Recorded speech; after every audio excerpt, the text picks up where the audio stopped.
Well, hi there, and welcome to the Friday live stream where we have tons of red lights. Oh, I never buy the cups. I'm more of a bucket man. That's what I like to stick my. That's what I like to purchase. But as soon as I saw this, it was purdy.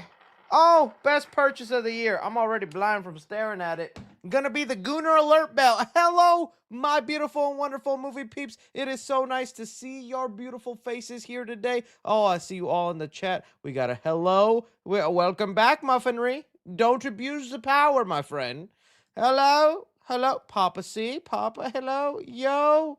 Hey, Chris. Beep beep from Jason Voorhees. That's the sound the Roadrunner makes, Jason, but we knew you was a special child with the way you look, buddy. Let me tell you that. Yo! We got a I love you, 3C. We got a hi. We got a hello. Oh, so nice to see all your guys' beautiful faces here today. We've got a lot of great, wonderful, beautiful movie news to discuss here today. Let me go off to the side here so we can list them off. Some of the things we'll be discussing in this live stream. Timestamps in the description if you're watching this later. Or you can check out the Clips channel where they'll all be there in their neat self. Okay, first thing we're going to discuss here. Alien Earth. I have seen the first episode for the new Alien TV series. Going to be giving you my thoughts about that. Goosebumps, the TV show, canceled, but they're trying to find new life. Do we want Goosebumps to keep on living? Final Destination 7 just got announced. We're going to talk about that. David Zaslav, CEO of Warner Brothers, let the beans spill, and I'm sure Jimmy Gunn is pissed. He's knocking on Zaslav's door and going, I got something for you, buddy. You're not supposed to tell the world what I'm working on. But he let us know possibly what the Superman sequel is. Some stuff, including the Batman Part 2, like when it's filming, along with this report that Robin may be included in the movie. Oh, and a ton, and I mean a ton, of Spider-Man 4 updates. Like something popped up just before I went live. Apparently, there's been a little sighting of the Rhino. What is this movie? How many characters is there? Oh, we're going to get into all of that here today for you beautiful guys. So let me see. Oh, okay. We got some nice little chatters in the chat. Makes me very happy to see all y'all's faces here. Okay. So let's just jump into it, right? Let's just get into the first topic. Let me add that in here for y'all. That way we can see everything I'm discussing here. All right. Let's begin, ladies and birdies. Okay.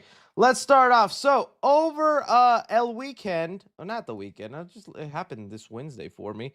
I got the chance to get invited to watch an episode of Alien Earth. Now, you guys know I'm on the Dallas press list, so I'll be able to see all the screenings for movies and whatnot ahead of time. But it's always very rare when I get to watch an episode of TV on the big screen. But for Alien and them Xenomorphs, oh, I said, yes, please, sign me up. I want to go see it. I was kind of pissed. It was only the first episode. They're going to be dropping the first 2 episodes August 12th. You can watch it either on FX if you still got cable. If not, it'll be on Hulu. And I've been very excited for this. It feels like the both Alien brand and Predator brand are on the rise. You know, there was a time just a couple years ago where like, Alien is dead. Predator is dead. Disney's dumping them on Disney Plus. Why does anyone want to see this? Not anymore, buddy. We've got new things on the horizon for both franchises that I'm excited for, and Alien Earth was definitely one of those shows. Now, if you don't know too much about Alien Earth, let me see if I can pull up something here. That way you guys can have something to look at. Alien Earthy. Alien Earth trailer. This is the first time, this is the first time we have a story mainly set on Earth. I know that there's been Earth glimpses in other Alien projects, and I'm not counting AVP. Not counting that. But this is the first time we will have a story mainly taking place on Earth. And from this first episode, which I've only seen one, they hooked me in. Oh my goodness, this first episode is like an alien movie in itself. That is the glorious thing about TV shows nowadays, is they have the budget to make these shows feel like cinematic movies, which I think is also counterproductive to wanting to go to the theater, because when your TV shows are as of high quality as your movies, well, it doesn't really incentivize people to go to the theater for that higher experience when they can get it at home. Never the case though. This is a really cool story, and from the first like 5 minutes, they are emulating the original Alien movie, with Ridley Scott, right? I always say Ripley Scott, but that's Ripley, Sigourney Weaver's character, Ridley Scott.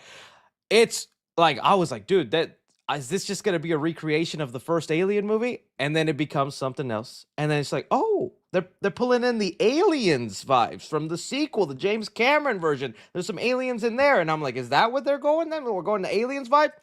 They in the first episode, they do a lot of stuff to emulate Aliens 1 and Aliens, but yet it becomes its own thing. Essentially, what we're having here is three different companies: Wayland Yutani, Prodigy, and a third one that I can't remember the name. But all three of them are trying to fight for which one will be the most advanced in terms of the robots. Because there's the synthetics. So one company, Wayland Yutani, does the synthetics. One company is doing cyborgs, where you're still human, but you get robot implants. And another company is doing what we're mainly following, where they're putting human minds into the robots. And there's this really cool, unique group. Like I said, it's the first episode, so I'm not going to try to spoil too much.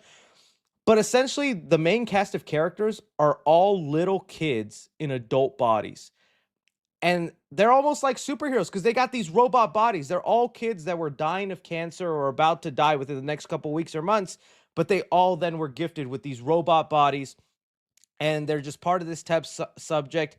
When out of nowhere, a ship crashes on Earth, and then they have to go investigate it, since they're not looked at as people anymore. It's like, yeah, you guys are technically robots. You're not humans anymore. So you're expendable. Go check out this threat.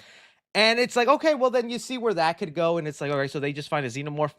They do interesting stuff with this ship because right here, just like they let you know in the trailer, this cargo ship was not just housing in xenomorphs, it was housing in alien creatures from all over the planet. And there is one creature they let you see in the first episode. Pretty scary. I don't think that creature out at all outshines the xenomorph, or any of these will, but they're definitely intriguing, and it makes you wonder. It's like, we don't just got to worry about the xenomorph. There's crates of these deadly, weird creatures that all can kill you in very creepy, nasty ways, similar to a face hugger or a xenomorph. And I think that's exciting and fun. It builds on the universe. You have a great cast. So all I'm saying is, first episode of Alien Earth, really good job. I love what they're doing. Really feels like they're expanding the universe and putting something new in it, while still trying to, pay a little homage to what came before. You'll see what I mean within like the first episode. It feels like they could have easily have just done the first episode recreating the first Alien movie, because they have the cast down, they have the setup, but they fast forward through that and it's like, oh no, we're gonna do our own thing. And I thought that was awesome. So for sure, check out Alien Earth when it comes out. I know I'm going to be very excited to check out this show. I want to see the remaining episodes. That first episode was 60 minutes. It was a full hour long. A lot of stuff happens in it. Like I said, it feels like its own movie. I was like, hey, I see why they only showed us the first episode. So much happens. So highly recommend it. This is from Noah Hawley.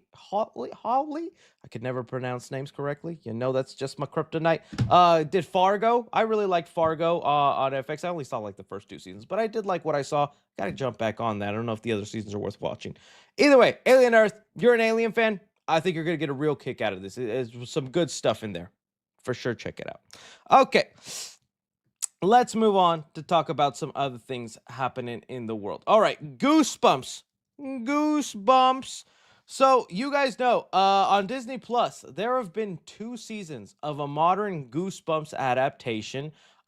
First season, I wasn't too crazy about the way they did it, but I thought the first season showed some potential. You had Justin Long in there. A Slappy was essentially the main antagonist of the season. And although they were able to do different books while still keeping it a linear story, I was surprised with how mature it was. I'm not saying like this was very adult, but I mean, you had characters using curse words and whatnot, words I would never use because this is a family friendly channel. Never going to see me cursing up on in here. Maybe just sometimes. But I was like, okay, it's fine, it's all right. And then we're like, they're gonna do an anthology each season where it'll be a different story. And then I did watch season 2 because I just have such a nostalgia for the original Goosebumps. So I was like, okay, maybe this one can up it up a bit and they can learn from their mistakes. I wasn't that into it. I'm just not a big fan of doing this linear story. where they just happen to have little moments from different books, trying to have each episode do that. It does not work for me. I just prefer each episode being an anthology and doing its own thing. Well, it looks like other people agreed because Disney has decided not to move forward with a third season continuing on, and the show has been canceled. Now, it's not all doom and gloom. It does say in the article, though, that since Sony has been the main one producing the show, they just sell it to Disney. So Sony makes it and then they sell it to Disney. That Sony is actually trying to figure out if anybody else wants to buy the show. So let me see here if I can find it. Where it says that 2 seasons premiere. Let me see. I'll go back to the Hollywood Reporter article. Why is everything so bombarded with ads? If I wasn't such an old man, I'd figure out how to install ad blocker onto my drive, man. I know everybody's gonna be like, Chris, it's easy. The amount of times I've installed something that is supposed to be ad blocker and it only makes things 10 times worse, I'm done. I'm just living the Unk life from now on and embracing it fully. According to an individual with knowledge of the situation, series producer Sony Pictures plans to shop the show to other outlets and explore different creative directions for the IP. So Disney might be done with it, but in months or a week's time, we could find out Netflix has bought up the rights to Goosebumps and will be making a continuation from there. It also very clearly feels like when they're saying different creative direction with the IP, does not feel like they're going to go with what they've been doing with Disney Plus. It doesn't feel like they're going to just call it season 3, go again with just a random story and have a linear thing going on. I feel like if this gets bought by HBO Max or Amazon Prime, Netflix, it'd be funny if it ends up on Hulu because that's essentially just Disney Plus now. They will be exploring other options, and I'm like, how hard is it to listen to the fans that are saying make it an anthology? This could be family friendly Black Mirror. Oh, you laugh at us, but were there not genuine times in that original Goosebumps when you were watching it as a kid that it gave you the heebie-jeebies, that it gave you the creeps? Around Halloween time and Spook Your Mama, I'll put on those Goosebump episodes while I'm carving pumpkins, decorating around the house, because they just had a fun vibe to them, right? I just don't know what's so hard about that. Why they feel they need the linear story. Black Mirror is still popular on Netflix. Isn't that proof that the anthology route is still something that could get people interested? So this is really where I toss it off to you guys. Do you think this is the end for Goosebumps? I never think it's truly the end because Goosebumps and the nostalgia it holds will always have some value. So either this just means Sony will find a buyer and we'll see it on another platform, or it rests for like 4 years and Sony decides to make another Jack Black movie, or just reboot it with different ideas. I don't know, man. If you're listening, if you're watching execs, which I know you're definitely not, anthology route. Especially keep the same mature theme you were doing in this show, because that shocked me, man. There was things going on and a little teen angst in there. I was like, oh God, a modern day version of these stories with there's so much stuff now that is here that wasn't there that could help modernize these stories. Like the whole say cheese or die camera.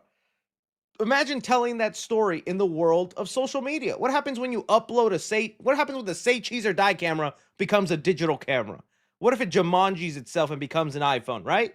There's so many other stories I feel you could easily modernize, because back when that show was happening, there were no cell phones, there was no social media, the world didn't look like the way it does today. And I think that opens the outlet for some of those stories to look a little different than they would back then. It's not just you recreating those same episodes. If anything, just take inspiration from some of those stories and mix them around.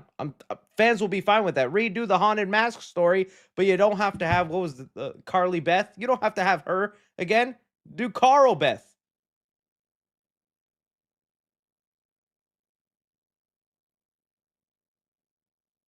We're gonna live in this silent pause for a little bit, all right? I'm trying to think of the next gag. Jumanji itself, did it not? That always kind of pissed me off about the new Jumanji, when it just went from a board game to a video game. It can just do that. That's part of Jumanji's power. What it reboots, what's Jumanji gonna become? An app on a phone? Kids don't play video games nowadays, but they got an app now. It Jumanji's itself. You guys get me. You guys get me. Okay, what? That's where we're ending it. Goonie the Dummy.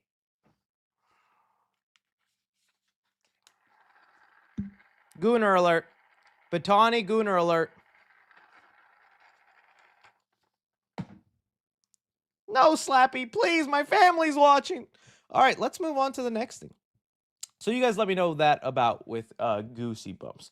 Next up on the agenda, Final Destination. Oh, it was so nice to have Final Destination come back. A lot of people were high on the movie, really loving it. I had a good time with it. I enjoyed it. I think what I enjoyed most is just seeing Final Destination come back. Like that was one of those properties I grew up on, watching it with my family, and then it disappeared when we needed them the most, and the comeback was actually worth the wait. It was so fun seeing the marketing for the movie. People actually show up in the theater because don't forget, there was a point this Final Destination movie was being made to go straight to streaming.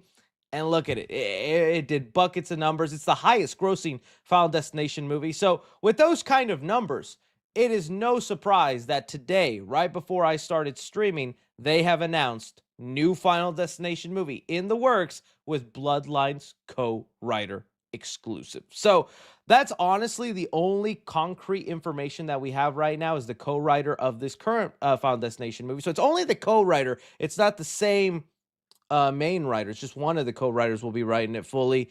They are now penning the script for another Final Destination film. All right.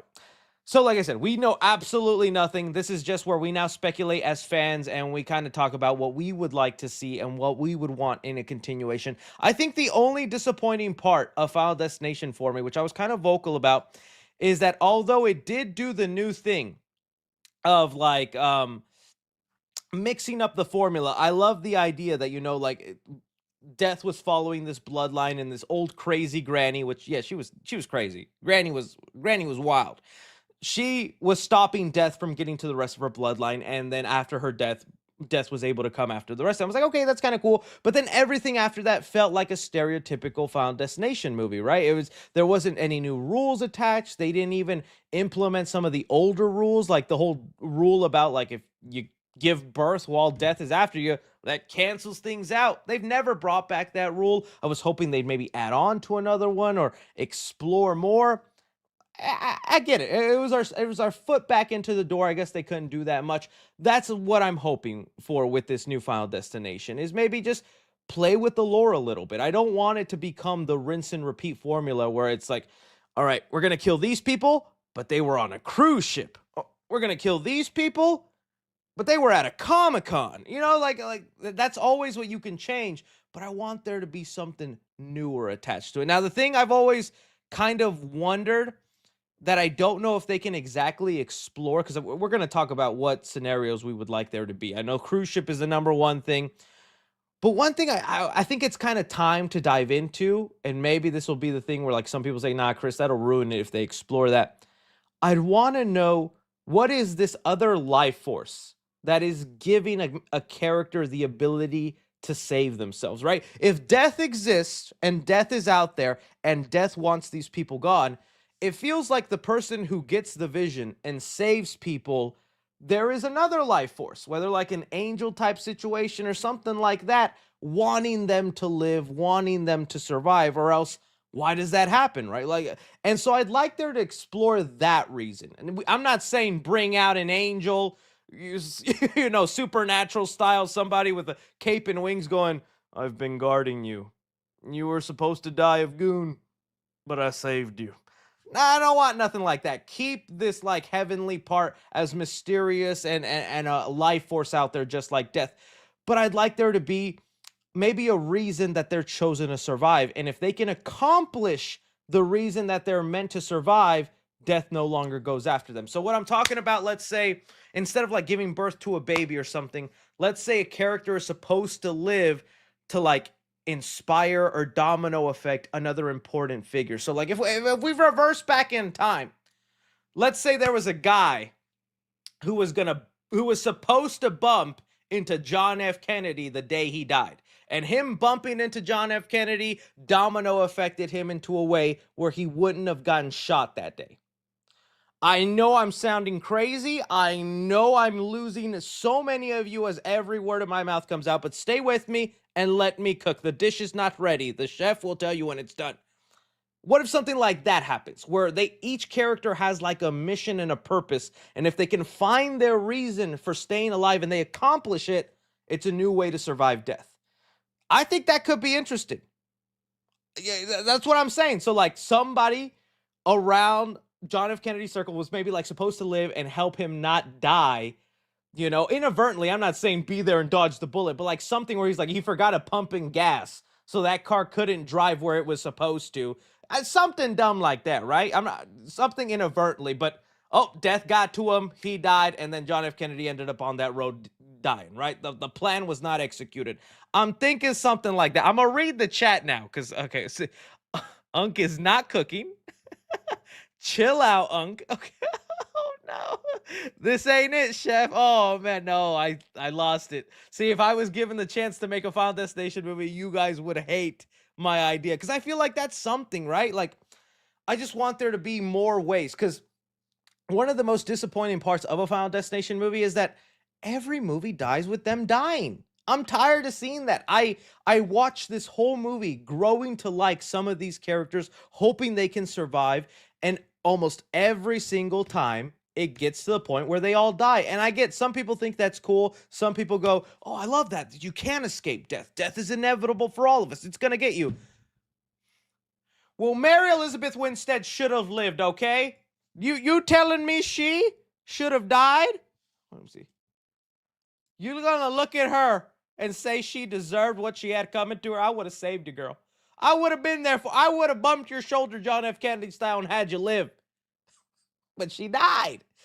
Something like that. So I want there to be other ways for them to escape death. I like what they did in the Final Destination, where you had a character who's like, all right, as long as I kill somebody, I'm saved.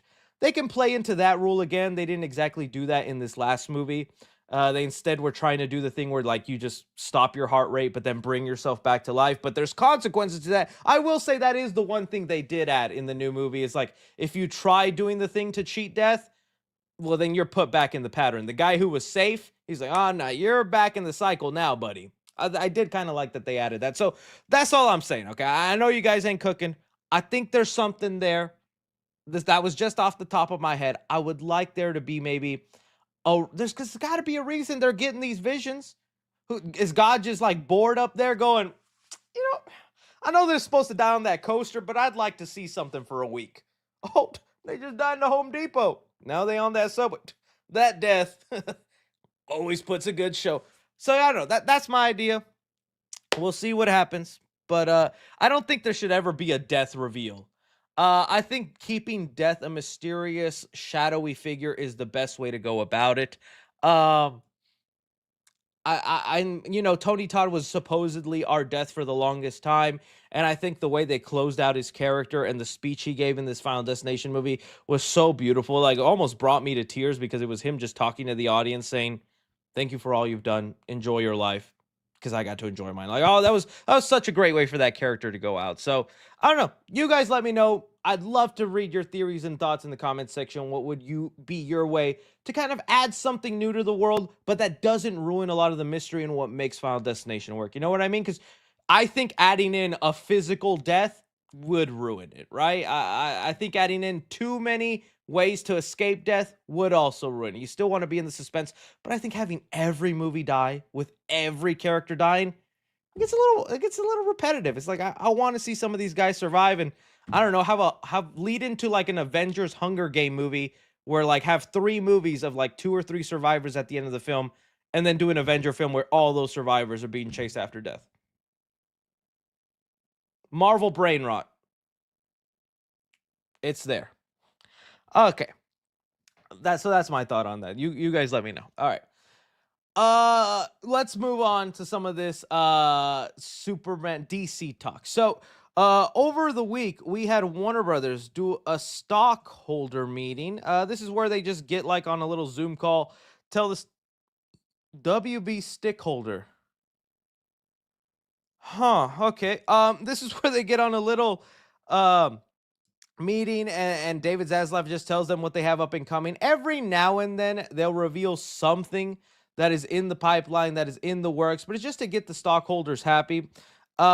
And so David Zaslav did start talking about the DCU and what they have planned, because Superman has been a pretty good success. I know it's not as huge as they would like, but I was just seeing reports today. Let me see if I can pull that up, that they're opening screenings again uh worldwide, because there's just been so much demand for the movie, whether it's in the UK. Let me see, Superman UK, pull up that right there for you guys. See, due to high demand, Superman is getting back in some IMAX screenings in the UK and Australia. So, although the international numbers have not been amazing, they are still consistent day to day, where Superman has not been pushed out of the theater, which was what happens sometimes, and that's why you see movies end up getting on streaming or on VOD like 2 or 3 weeks after their release, because that's what happened to Megan too. It was not doing good at the box office, and a week later, Blumhouse was like, you can watch it at home. Okay, bye. Hasn't happened to Superman yet, so that's good to see. But along with that, David Zaslav kind of spilled the bean about this mystery sequel that James Gunn is working on. So essentially here, let me see if I can find the exact quote. David Zaslav was talking about the 10-year plan that James Gunn has, and I thought that would freaking work. Why does nothing ever show up when I search it, buddy? And here it says James Gunn confirms he is writing. Well, James Gunn didn't confirm it. David Zaslav did, but he said that James Gunn is writing and directing the next chapter in the Super Family. He used the phrase Super Family, and this secret movie that James Gunn has been working on. We've all been wondering, because some people thought it was a Batman and Superman team up movie, World's Finest. Is it something completely different, out of left field, like a Terrifics movie with I was about to say with Mr. T, with Mr. Terrific, or something unknown that we haven't heard of. I think David Zaslav's saying he's writing and directing the next installment in the Super Family. Well, that puts the nail on the head. This is definitely then some sort of Superman sequel that involves both Superman and Supergirl. All right, some of our theories are looking correct.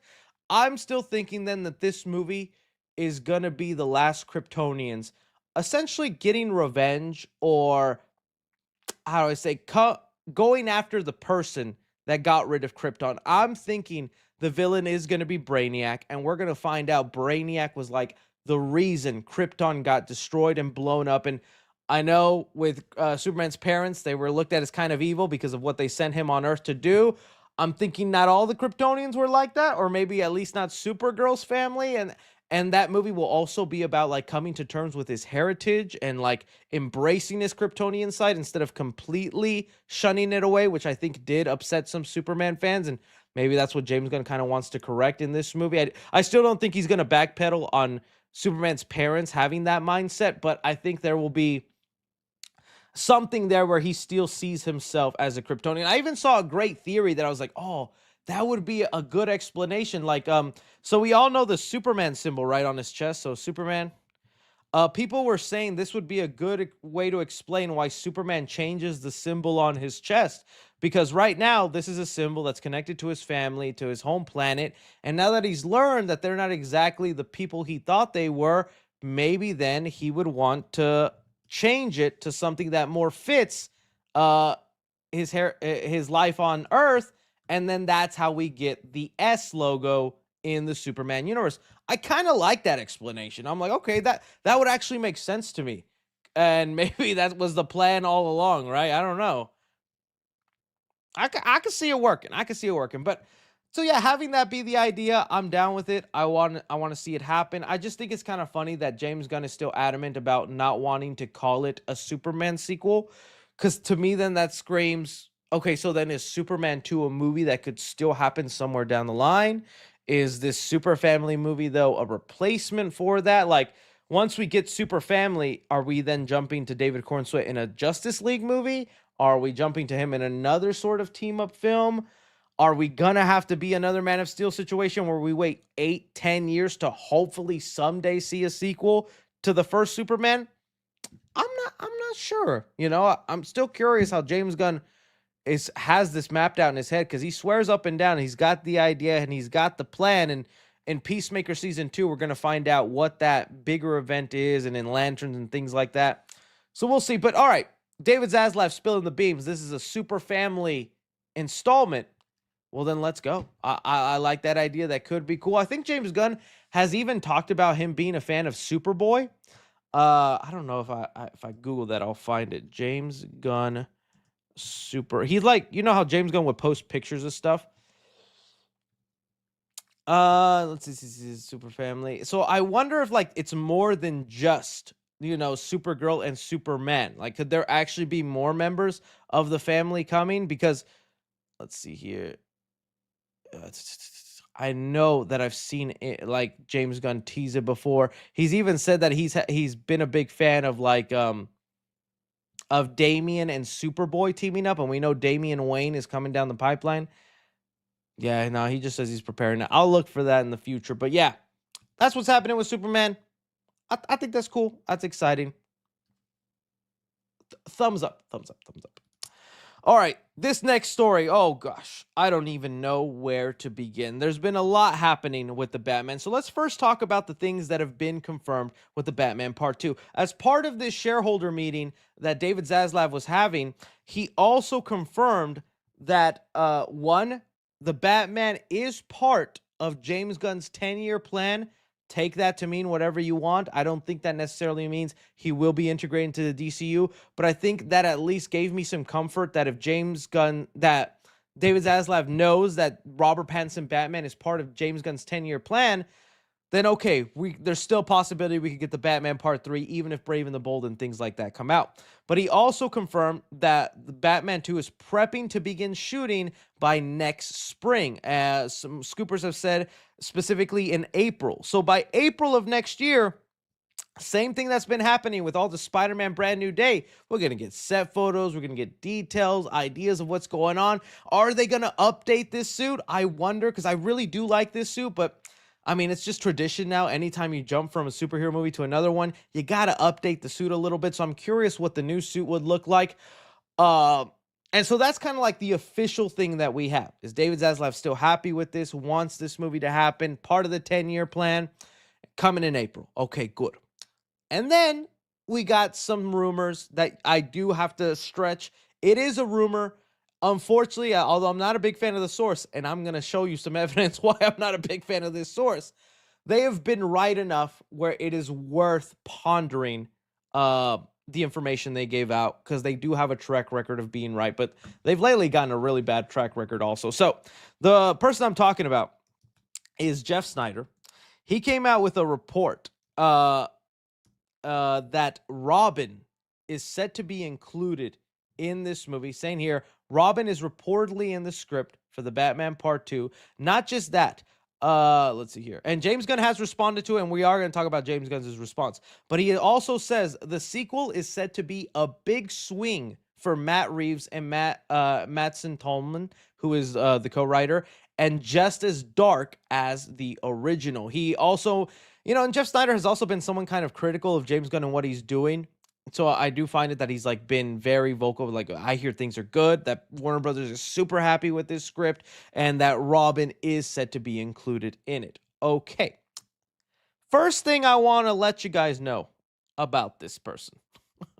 Because I have to share this with somebody. I had no one else to talk to this about. So we're going to take a small detour, a small sideline, because if I had to read this, then you do too.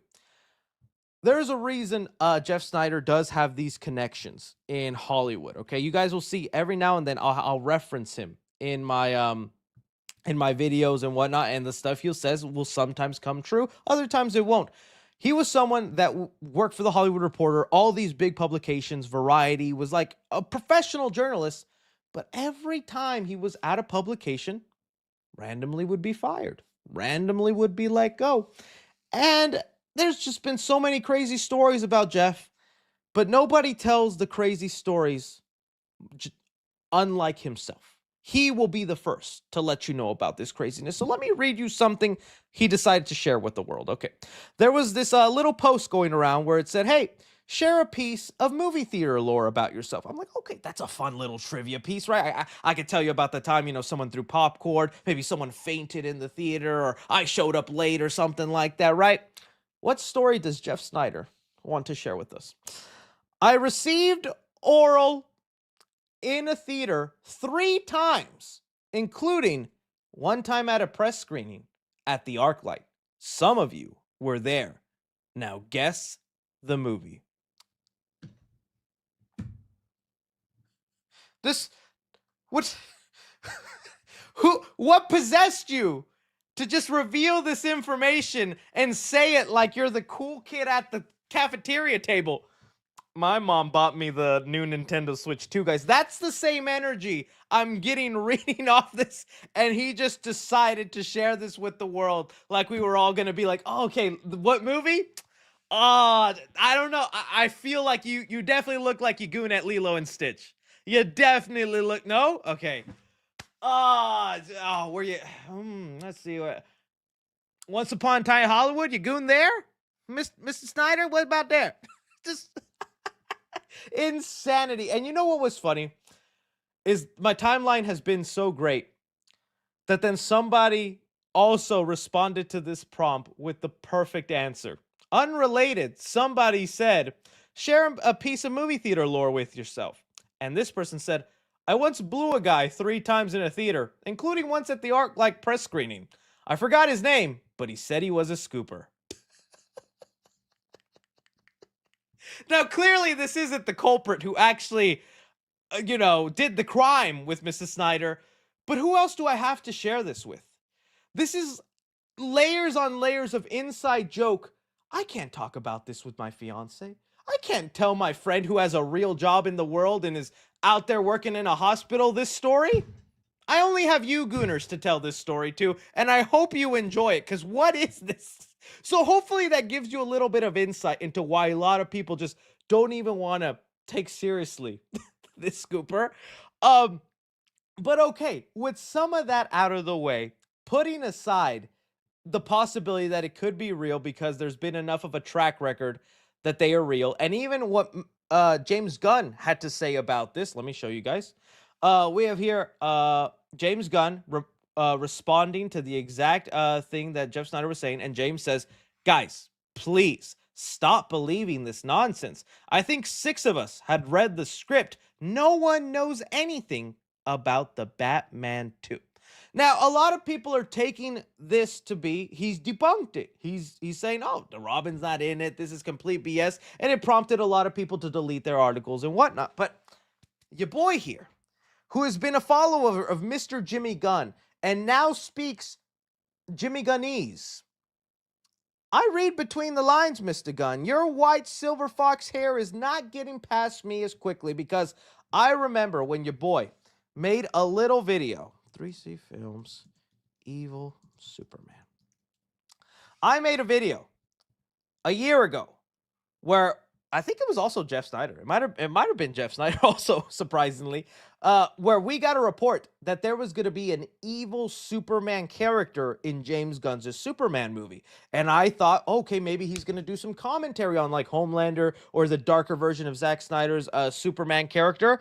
And James also had a response to that report going around. You guys might remember it, where he debunked Ultraman, saying, shockingly, the main villain of Superman is Lex Luthor. I don't know where all this stuff is coming from. If it's something other than that, they're just stories. Basically, he danced around it, but he never actually denied that Ultraman was in the movie. And people called me crazy. You can go in the comments of the video. In fact, I think I even was petty enough that when Superman came out, I went back and commented on the people who said it wasn't happening. Let me see if I can go to one just to prove to you how petty I am. Because I went back, dude. I'm petty. Oh, dude, I hold grudges, okay? You were all... Oh, here we go. A year ago, James Bunk debunked this. Nope. Ultraman is in the movie. 1 year ago, and I responded 1 month ago. I am petty, dude. I'm petty. You think I'm wrong? You think my reporting is false? Buddy, no. I'm Clark Kent. I'm the one who scoops. All right, so I have been through this dance before with James Gunn. He does not directly deny Robin being in this. He just says, "Why are you guys believing this? I think only 6 people have read the script, all right? Nobody knows anything." That is not a denial. That is not a no. That is just him saying, "Guys, why are y'all believing anything you read?" James, it's just a yes or a no. No, Robin is not in the script. That's simple, James. James did not do this. So I'm going to add that as a little bit more fuel to the fire that maybe Robin is in it. So enough of the petty and the weird stories. Let's actually think about if Robin does get included, because again, James Gunn might actually be telling the truth this time. If Robin actually is in the movie, I love it. I know some people are also bringing up the fact that it's like, but Chris, they're already going to do Robin and Brave and the Bold. Why would he also? Because it's not the same Robin. Matt Reeves has the opportunity to tell us the Dick Grayson story, or the Flying Graysons, the first Robin, while James is going to be focusing on telling us the Damian Wayne Robin story. I think to James Gunn, that is a different enough character and version of Robin where they don't step on each other's toes when making this movie. So there's that. And I also think in the DCU, Robin is already going to be Nightwing. He's already going to be probably a leader of the Teen Titans, something like that. At least that's the vibe I'm getting from all the stuff happening right now. And like Dick has just such a cool upbringing and story. It sucked not to have to see that. So like maybe Matt Reeves will be taking that upon himself to do that in his Elseworld universe. Also, Matt Reeves would also probably do Robin in a way where it's not that crazy. Matt Reeves is very into the grounded realism approach. So I don't think even if Robin is in this movie, you're not really going to see him donning the outfit. You're not going to see him next to Robert Pattinson's Batman. You're not going to see him going, "Gee Willikers, Batman, this Riddler guy's a little scary." Not going to be anything like that. If anything, the way I see Matt Reeves doing it is Bruce maybe does adopt a kid like halfway into the movie and starts, kind of healing with Dick. Oh, that's some poor choice of words there. But I think there is something there where Bruce is like pivoting so hard into the dark side that Dick can kind of be the light, and Dick is the light for a lot of us. So, I got to start using the word Richard. I think so. I think there could be something there, and I would like to see that evolution. And it could be something that will tease where he will actually be Robin in a costume, maybe joining Batman along his missions in a third installment. You mainly just set up the first one so that Bruce and Richard Grayson can kind of develop his characters together. That's the way I see it. But I mean, also, if this is also true, where he says that Matt Reeves is taking a big swing, he's going all out with it. There is no bigger swing than trying to do a serious version of Robin. Because in live action, that just has not happened. Sure, you could talk about like the Teen Titans show, but in movie form, there really hasn't been a serious take on Robin. It's always been played up to be a little campy, even though I really like the Batman Forever Robin origin they did there. And I thought that had moments of seriousness. I think trying to see it actually happening and the way Bruce could justify having a kid as part of fighting crime could be interesting. I'm down for it. I just have the only thing holding me back is I just think that would be too hard for Matt Reeves in terms of making that realistic and making it work. And even if he does end up doing it, it might be in a way where it's not the way I would have liked to have seen Robin. It's too grounded, too realistic, where he doesn't even put on an outfit, doesn't even call himself Robin. It's mainly like a guy in a chair situation. Just Batman on the top floor. Gee Willikers, you know. Someone just said Tom Holland is Robin. No, if you do Tom Holland, and if you do Robin, I genuinely want the actor to be like 10, 11, 12. Like you go kind of a young age. I saw a lot of people saying that it should be the kid from 28 years later. I was like, oh, that wouldn't be a bad choice. What was the name of that kid? Forget his name already. Alfie Williams, dude. He would be great. Like this little kid. Yes. Oi, oi, Mr. Bruce Wayne. My parents died. What do you think I'll be in 28 years?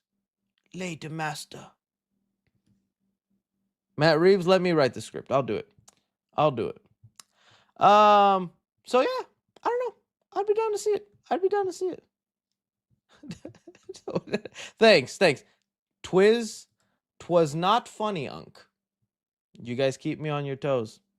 You guys keep me on my toes. That's why I love to have y'all here. I get them next time. All right. So that's the stuff kind of happening right now with the Batman. I thought there was another rumor, but I don't know this person's track record, so I'll just mention it. But I'm gonna say, it says a lot if I'm back in a Gooner. There was another person that was like, talking some report with Two-Face, which I could definitely see Two-Face jumping into this movie. Let me see if I can find the actual person. I think their name was like Tom Smith or something. Yeah, this one. They had a little report where they said, Scoop, Harvey Dent is set to become the new Gotham City District Attorney after DA Gil Colson dies. That's the guy who had the bomb in the church, and it was gonna explode. He was the DA. Well, now that he's dead, they need a new DA. Perfect way to bring in Harvey Dent. I just wouldn't want them to retread too much of the Dark Knight. I would want Matt Reeves to do his own thing. So Harvey Dent could actually be there, but he doesn't become Two-Face. He's just kind of a character there, almost like Kurt Connors as the Lizard with the Spider-Man movies. Like, he never ended up becoming the Lizard, but he was a background figure that like interacted in Peter's life. They could work the same way. But again, I'm not familiar with this person's track record, so I'm not gonna back it up too much. Now the Gooner, Jeff, full sport, and that is a joke. All right, let's move on. Let's move on to the next things we got to discuss. Ooh, a lot of Spider-Man talk, baby. All right. So let me pull up all the Spider-Man stuff we're going to be discussing here today. So, as you guys know, Spider-Man Brand New Day has been filming right now, and we continue to get amazing shots of Spider-Man just going on this tank, being on top of cars. Like, I'm still so in love with this suit, the way everything is looking, the practical effects, the swinging. I'm hoping it all comes full circle. Now, there's actually been so much kind of revealed since we last talked. I feel like I almost should have made it its own video, but we're going to talk about it here on the live stream. So, let's get into some of the things that have been happening. Now, I will say some people are going to find some of these photos spoilerish. I don't think they are because of the details that we've been hearing, but I mean, fair warning, if there's anything too spoilers, I am not going to be divulging that. But there was more Tom Holland photos other than him in this armored truck sequence, one particularly of him.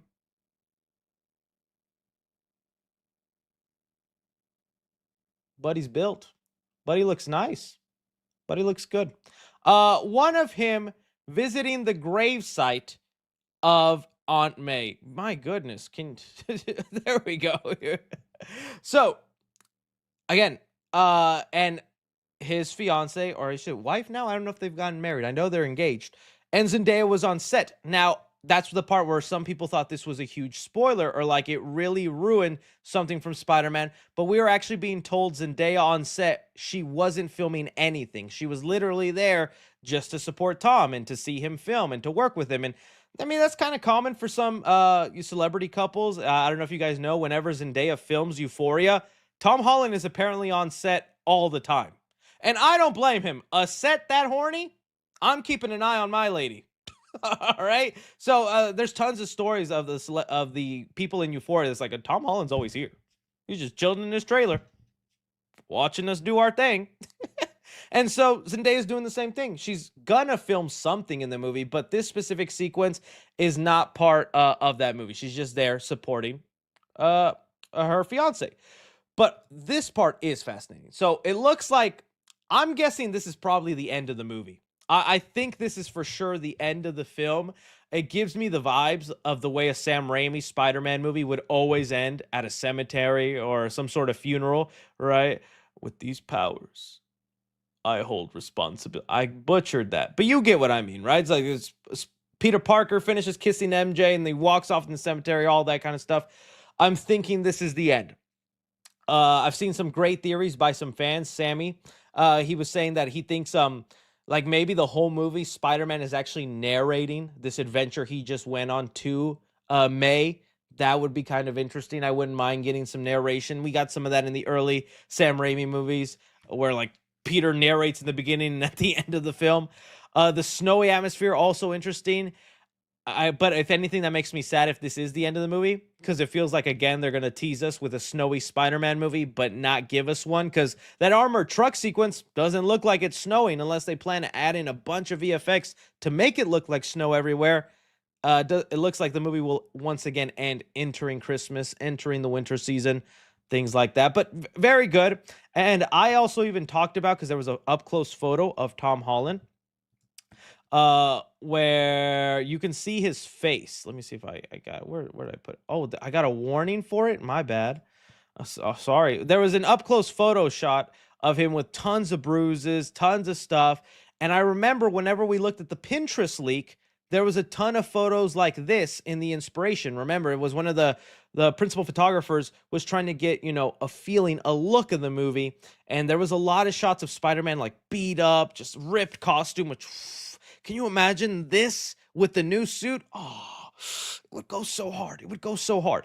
And looking at him now, this is why I say I think it's the end of the movie. He's gone through a lot. He's battled a lot. He looks beaten, and he's visiting Aunt May. So that's kind of cool. We'll see how it goes down. I don't think it's a huge spoiler because 70% of Spider-Man movies end with a funeral and Spider-Man looking at a cemetery. So it's just part of the formula at this point. All right. Another part though with these set photos is people were then seeing there was a shirt that Spider-Man was wearing. There's so much Tom Holland. I'm sorry, guys. I promise you I'm not doing that on purpose. Good for him. All right, here we go. People have noticed part of Spider-Man's wardrobe or Peter's look is he's wearing a shirt for Delmar's Deli in the movie Brand New Day. Now, if you guys don't remember, Delmar was the name of the character that owned the little convenience shop in Spider-Man Homecoming. It's the part where Spider-Man's about to go and do his little rounds and patrol the city. He gets it and gets a sandwich, and the guy hits on his aunt. He's like, "¿Cómo está tu hija?" Oh, it's Peter Parker, the Rizzler, right? And people are saying, is this then the job that Peter gets in Spider-Man Brand New? I would not mind it. Of course, I would like to see him be at the Daily Bugle and do something like that. In this interpretation, I just don't know how you make that work.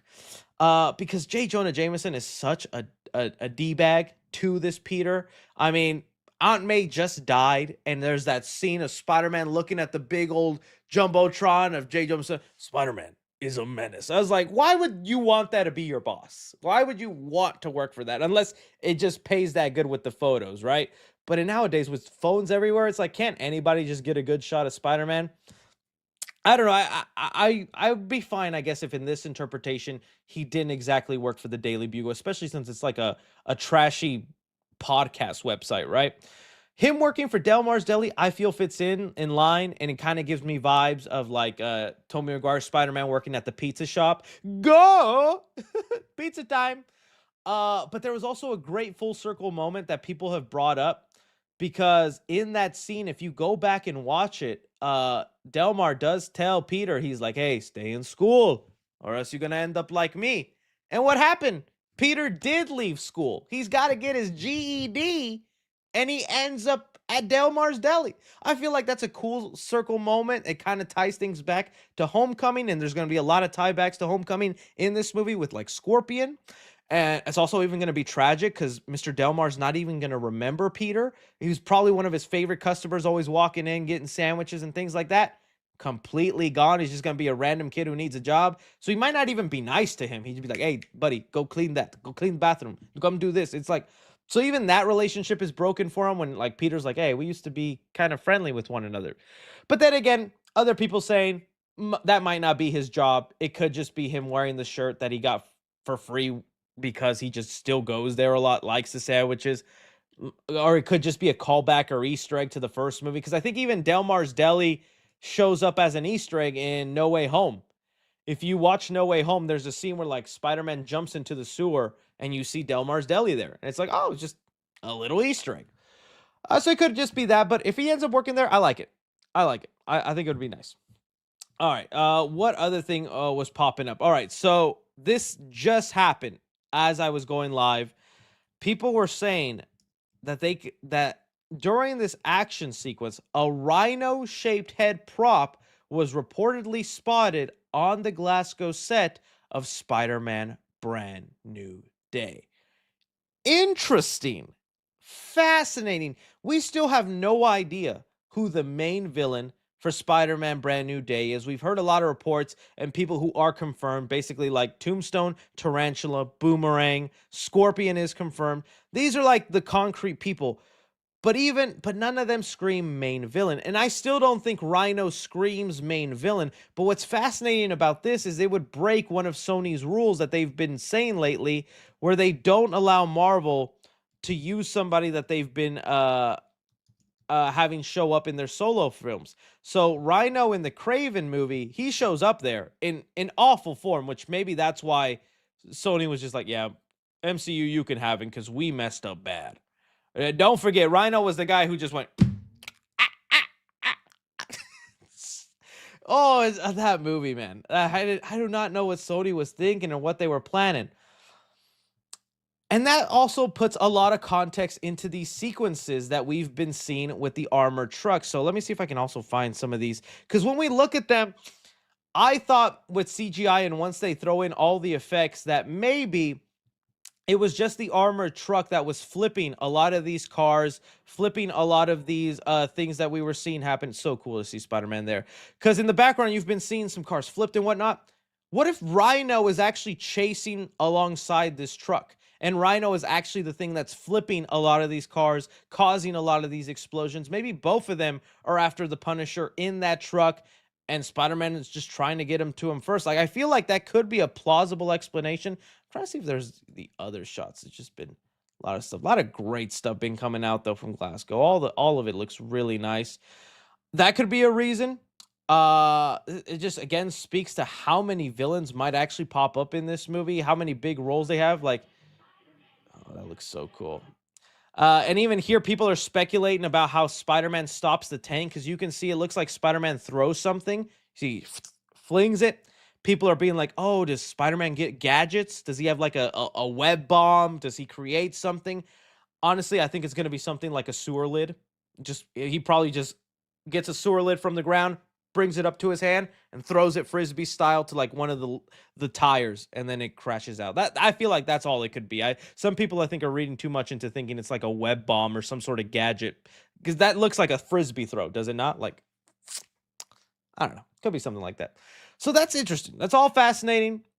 Of course, we'll have to wait and see. I'm not trying to get the entirety of this movie spoiled. There's even been other rumors that I just don't know if I believe all this much. I like Christian Harloff. You guys might know who Christian Harloff is from like the AMC or Collider days. He still has a channel that's doing pretty well for himself on YouTube. He decided to scoop and say that he's heard it's Gwen Stacy who Sadie Sink is playing. I just don't know if I believe that, or if they'd want to bring in Gwen Stacy right now with all the MJ stuff and Zendaya for sure coming back. We'll see. If anything, I'm just leaning more towards Sadie Sink probably being an original character. I don't know if she'll for sure be somebody from the comics, but she could very well be. All this is to say, though, a lot of stuff going on. So many aura farming photos from Spider-Man. Like, this is such a cool photo, dude. They nailed down that costume. I can't wait to see it. What do you guys make of some of these details? Whether it's Peter's job, do you think the Rhino is in the movie? That prop could literally be anything. I wish we could get a photo of this prop if they have it out there, but it says it is attached to a custom-made vehicle, man. So hopefully we'll get that photo, because I mean, I'd love to see the Rhino part of the movie. I'd love to see the Rhino part of the movie. You guys let me know. All right. That was it for the main topics. That was it for a lot of the main stuff I wanted to discuss here. So let me just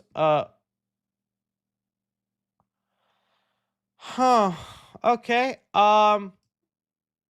This is nice. I approve of this. This looks good. Got my body shaped down perfectly. Didn't miss a detail of my saggy butt, did you? Very nice. Very nice. Let me go to the hot. Heaven almighty. You guys are I'm gonna have to forcefully take down this Reddit, man. Oh yeah, I saw Space Invaders movie. I just didn't know really what to say. I like Space Invaders. I've played the arcade game of it before, but it's like, this could be a battleship situation. We've seen it where like these movies that have really no plot, no nothing, and they somehow make a movie out of it. I think the obvious thing is just aliens come down to Earth and they have to shoot them out, Top Gun style, probably. I don't know.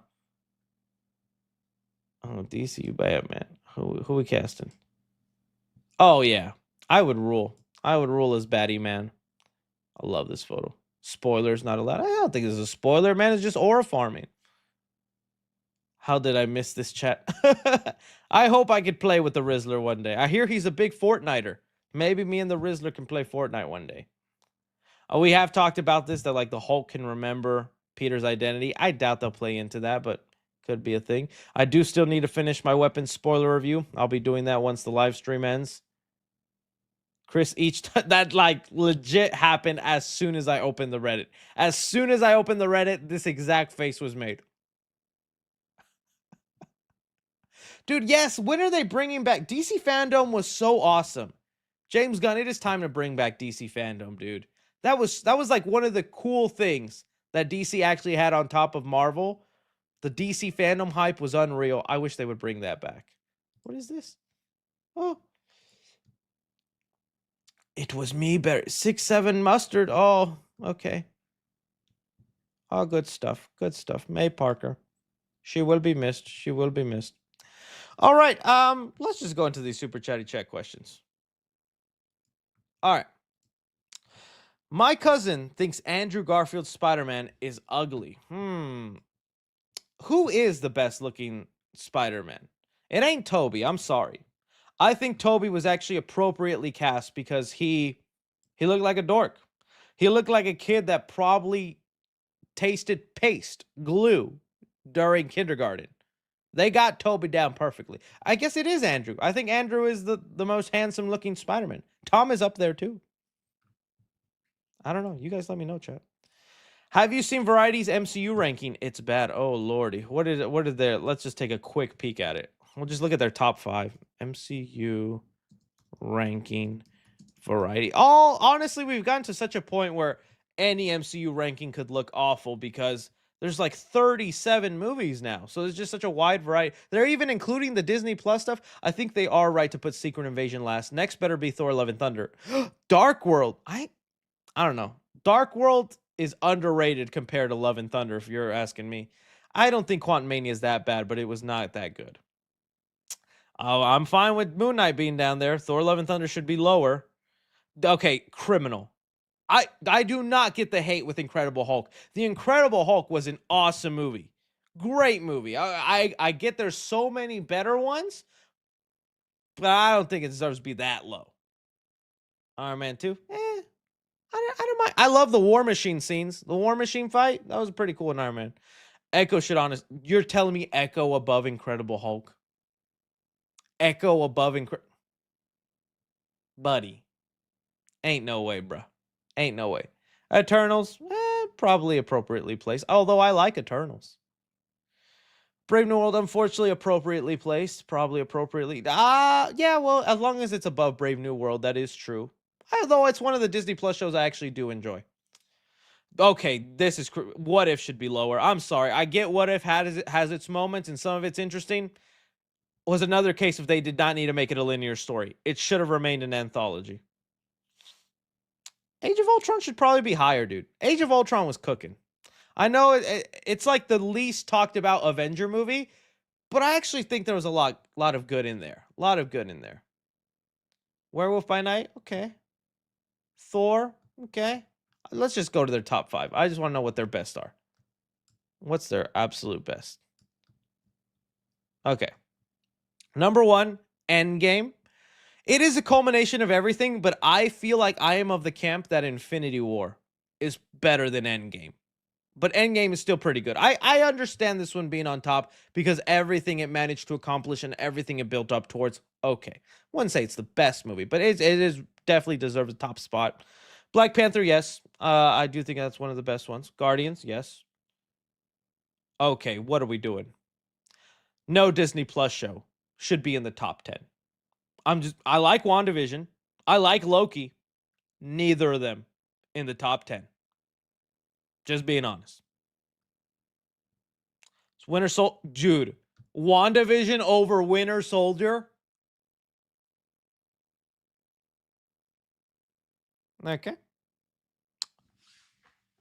It's good, but this isn't even MCU. Should not have been included in the list. Should not have been included in the list. It's good. I'm my whiplash isn't from that. It's just from how I don't consider this MCU. I don't consider that MCU. Oh yeah. I mean, yeah. Come on, put it up there. But you tell. Okay, I'm done. I'm done. Variety. That was insane. Let's see here. Michael Thompson says, "Hey Chris, hope you're having a great Friday. If Genie from Aladdin gave you 3 wishes, what would they be? No more wishing for more wishes. Y'all want me to be honest or y'all want me to lie? What y'all want? What y'all want? Want me to be honest? Y'all want me to lie? What y'all want? All right. Y'all gonna hear some of my insecurities because I've thought about this. I've taken a long, hard thought about this. One, Wolverine powers. I don't need the claws. I want Wolverine's healing ability. That'd be my first wish. I never want to think about getting sick, disease, and I would also say with Wolverine's powers, automatically sexy body. Automatically get pecs, automatically get abs, all of it. Wolverine powers, baby. How cool is that? That the party trick, just slice myself, go like, check this out. Oh, and then heal. I would have to face with the fact that I'd probably live to the year 500. I'd be 500 years old because that's just part of Wolverine. But hey, I feel like that's another perk. At least I'll eventually die. But I get to live long. So first one, Wolverine powers. I've always thought about a magic wallet that just always has infinite cash. That's how I would do it. So I would just have a wallet that like I reach into Mary Poppins style. $100 always pulls out. And you know that also includes for like my card.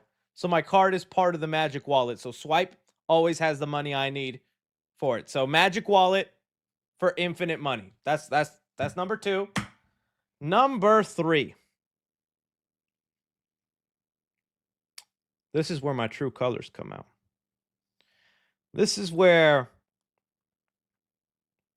you realize I'm Homelander. And that maybe I'm not the goody two-shoe boy you thought of. I'm not going to explain myself. I'm not going to get more into it. I'd want Freddy Krueger powers, and I'd want to invade people's dreams. There's a lot I could do. Invading people's dreams, my enemies, the people who do me wrong. I'm not saying I have the ability to kill them in the dream. Oh, but they gonna remember what I do to them in the dream. So I'm not saying I kill them in the dream. If I kill them in the dream, they still live. They still get to go on. But I'm torture them. And I'm going to dig into them brains and I'm going to find secrets and I'm going to use it against them. I've thought about this. Those are my 3 wishes. And knowing the genie, they're all going to be terrible. There's always part of the genie's plan, right? It's like it never works the way you want. It's like I get the magic wallet, but it's all pesos. What the heck? Pesos? I need American dollars, buddy. What the heck? What's the configuration? Oh, I got to go to the bank. That's such a pain in the butt. Done. Right? The Wolverine powers, he's going to give me Wolverine from like the golden age before he had the healing ability and he was short and scrawny. The Freddy Krueger powers, I just end up looking like Freddy, all burnt and ugly. Welcome to my nightmare. It's bad. It's bad. All right. The Pick Mini person says, with Final Destination 7 happening, we will finally get to see the legendary Jerry Fenbury. Whoa, who is? Am I missing a piece of lore? Am I have to turn my card in? Jerry Fenbury, is that the guy who died by the massage, or who are you talking about? Jerry Fenbury, Final Destination. He is the biological father of Eric. That could, if they want to keep the same characters, I guess. But I feels like no reason to continue on with all those people dying by the end of the movie. He is a legend, though. Soda Pop says, with Sadie Sink in Spider-Man 4, what if she's Mary Jane? Zendaya's MJ is Michelle Jones. So the MCU could have 2 MJs. After No Way Home spell, Peter could meet his true MJ. Hope this makes sense. I see what you mean, But Sony is going to take full advantage of Tom Holland and Zendaya being a real life power couple. They are not going to miss out on the marketing potential of that and the way that'll help the movie go viral and even just impress tours. No, they're keeping Zendaya as Mary Jane, and we're going to see the bits of that get unfolded in this movie, and she'll play bigger parts probably in 5 and 6. At least that's what I think. Snow L. Jackson says, did you watch The Pickup? It's pretty fun. I'm curious about it because I like a good heist movie. The reviews for it did not give me much hope, but if it's worth, I mean, it's Eddie Murphy, and I do like Keke Palmer. Pete Davidson does some fun stuff sometimes. I'm thinking about it. David the Mamba says, "Hey Chris, I know you usually go in blind to horror movies, but when's the last time you got to enjoy a major superhero movie blind?"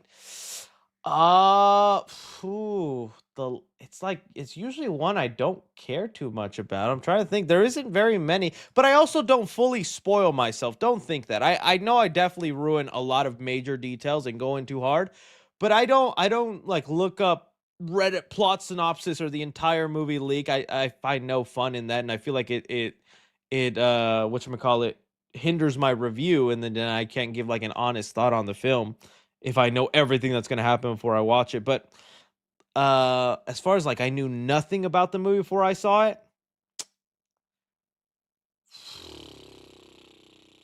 I can't even remember. So what's the last couple movies made on the Marvels?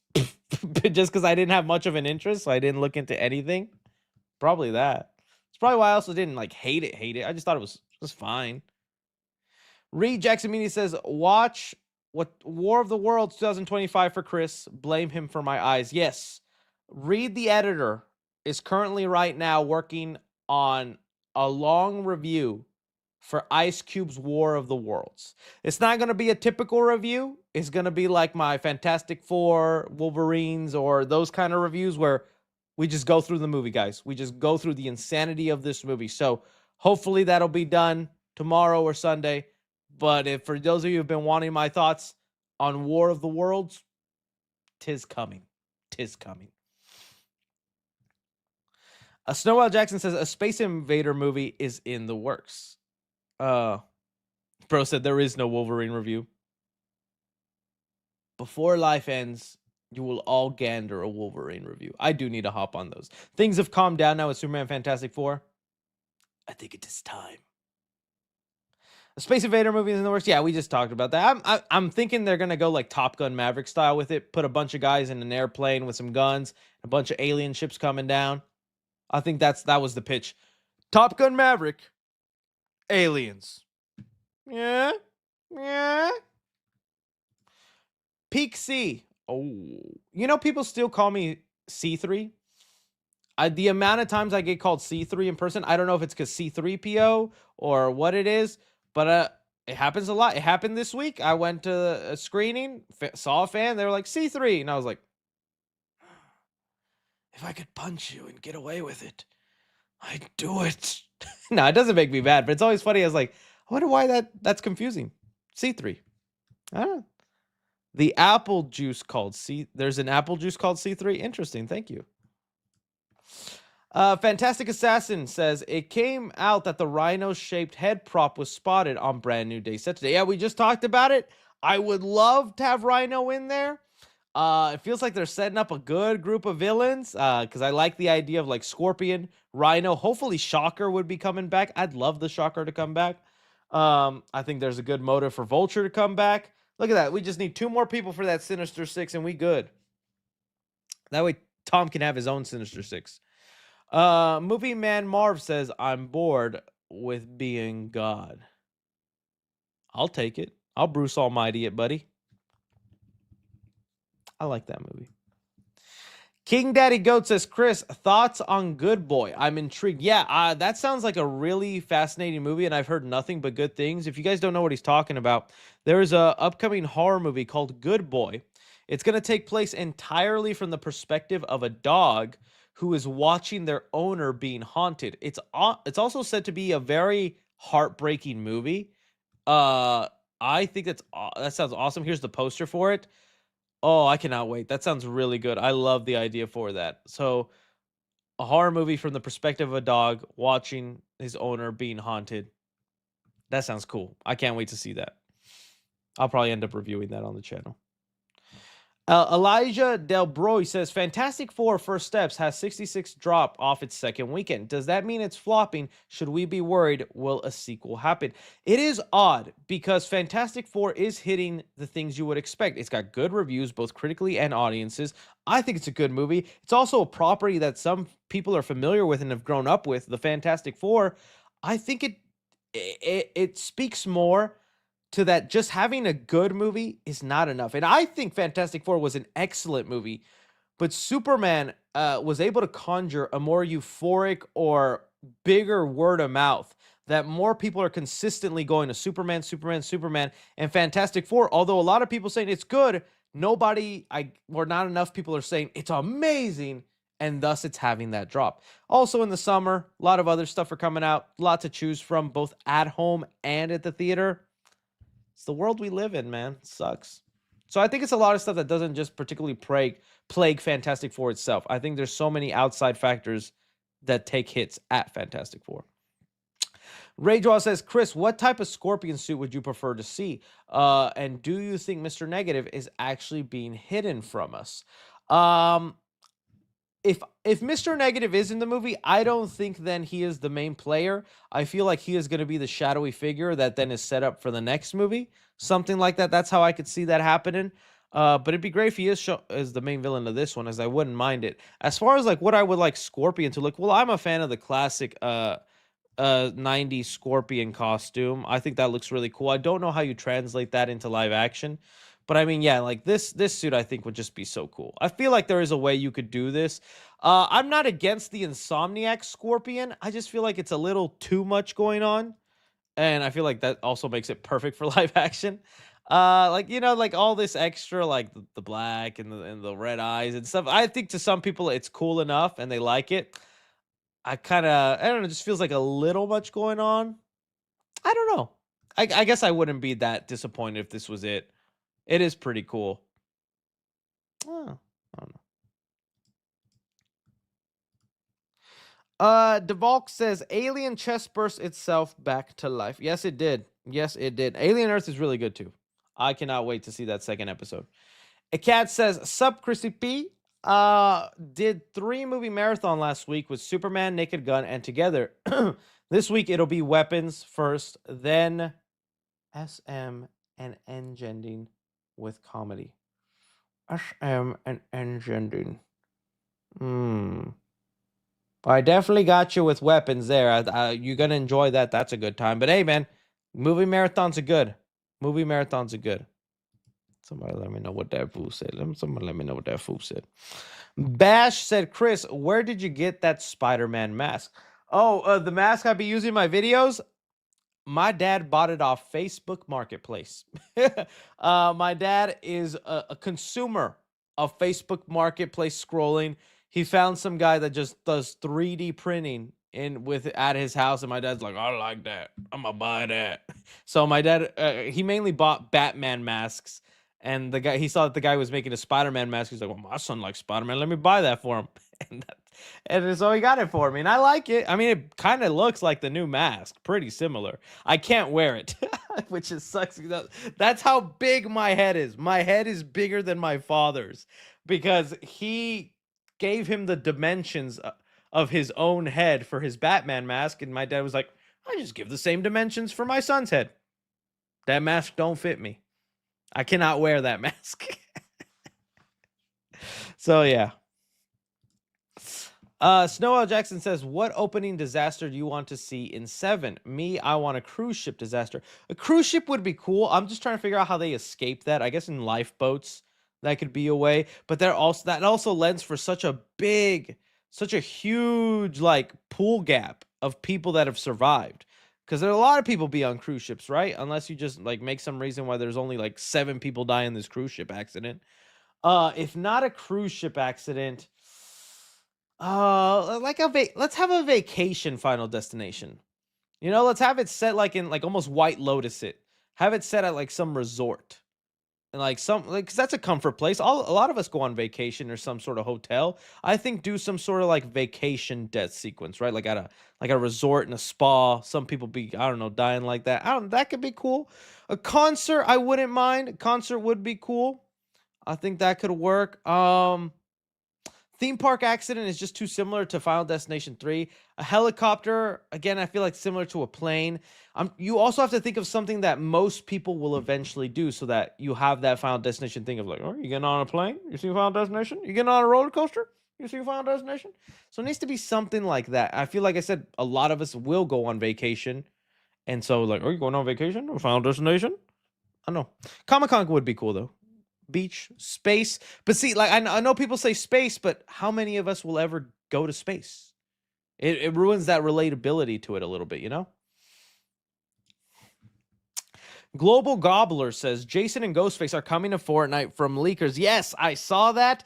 And Ghostface is going to be getting a mythic. So I'll have a reason to do a little Fortnite video. Ah! I always love when I can do a Fortnite video for you guys. They're rare, they're unexpected. I got to do one for Godzilla. I did one when Michael Myers came into Fortnite. I did one for Superman. And so yeah, whenever Ghostface comes in and they throw in his mythic, oh, expect a 3C Fortnite clip. Peyton Rorick says, missing the stream tonight. I'm seeing weapons. Hey, well, enjoy Peak. It is pretty good. It is pretty good. I got to talk spoilers, man. So much stuff with that movie, but I'll do that after my stream. Also, new season of South Park is wild. I got to jump in on that. I've been seeing the clips for it. South Park is not holding back. South Park is going crazy with it. David the Mamba says, if Pattinson is the DCU Batman, does it hurt James Gunn's credibility or risk the DCU public interest? I feel like if part 2 is good, no one will mind.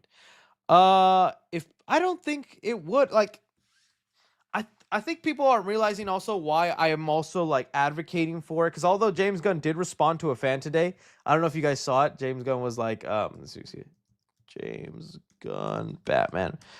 Because the fan basically like was way harsher than I ever would be with him, saying, "What is the point of Reeves making another Batman movie if it's not part of your DC universe? We don't need two different Batman movies to confuse fans." James, you don't seem to be confused. Pew pew. Jimmy Gunn strikes, baby. Which he's got a point. Like, I'm going to be able to differentiate. You watching this are going to be able to differentiate.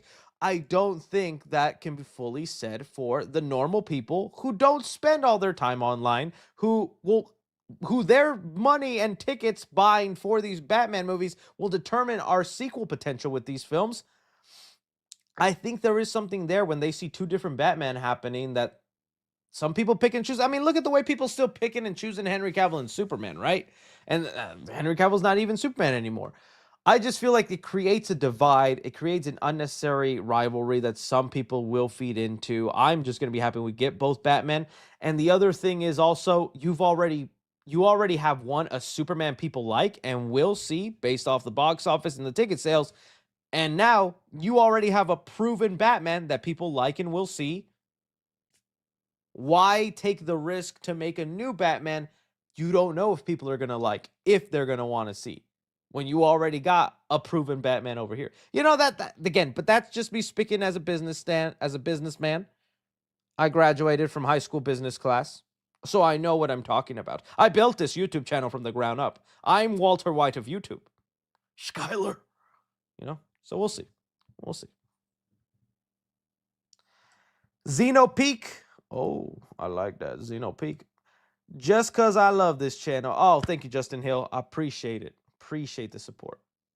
Lewis Kirk says, this might be disappointing, but did you hear people are hating on Sydney Sweeney because of the Jeans ad and her being a right wing? I did see that. That stuff was crazy. I mean, I also was like, okay, because at first I was like, are people just mad because Sydney Sweeney's showing her boobs in the jean ad? I get that's kind of unnecessary because it's like, you're showing off jeans, Sydney. Why your titties in my face? I mean, I'm not complaining, but if you're selling me jeans, why your titties in my face, you know? But then people were like, went the extra mile and was like, Nazi propaganda.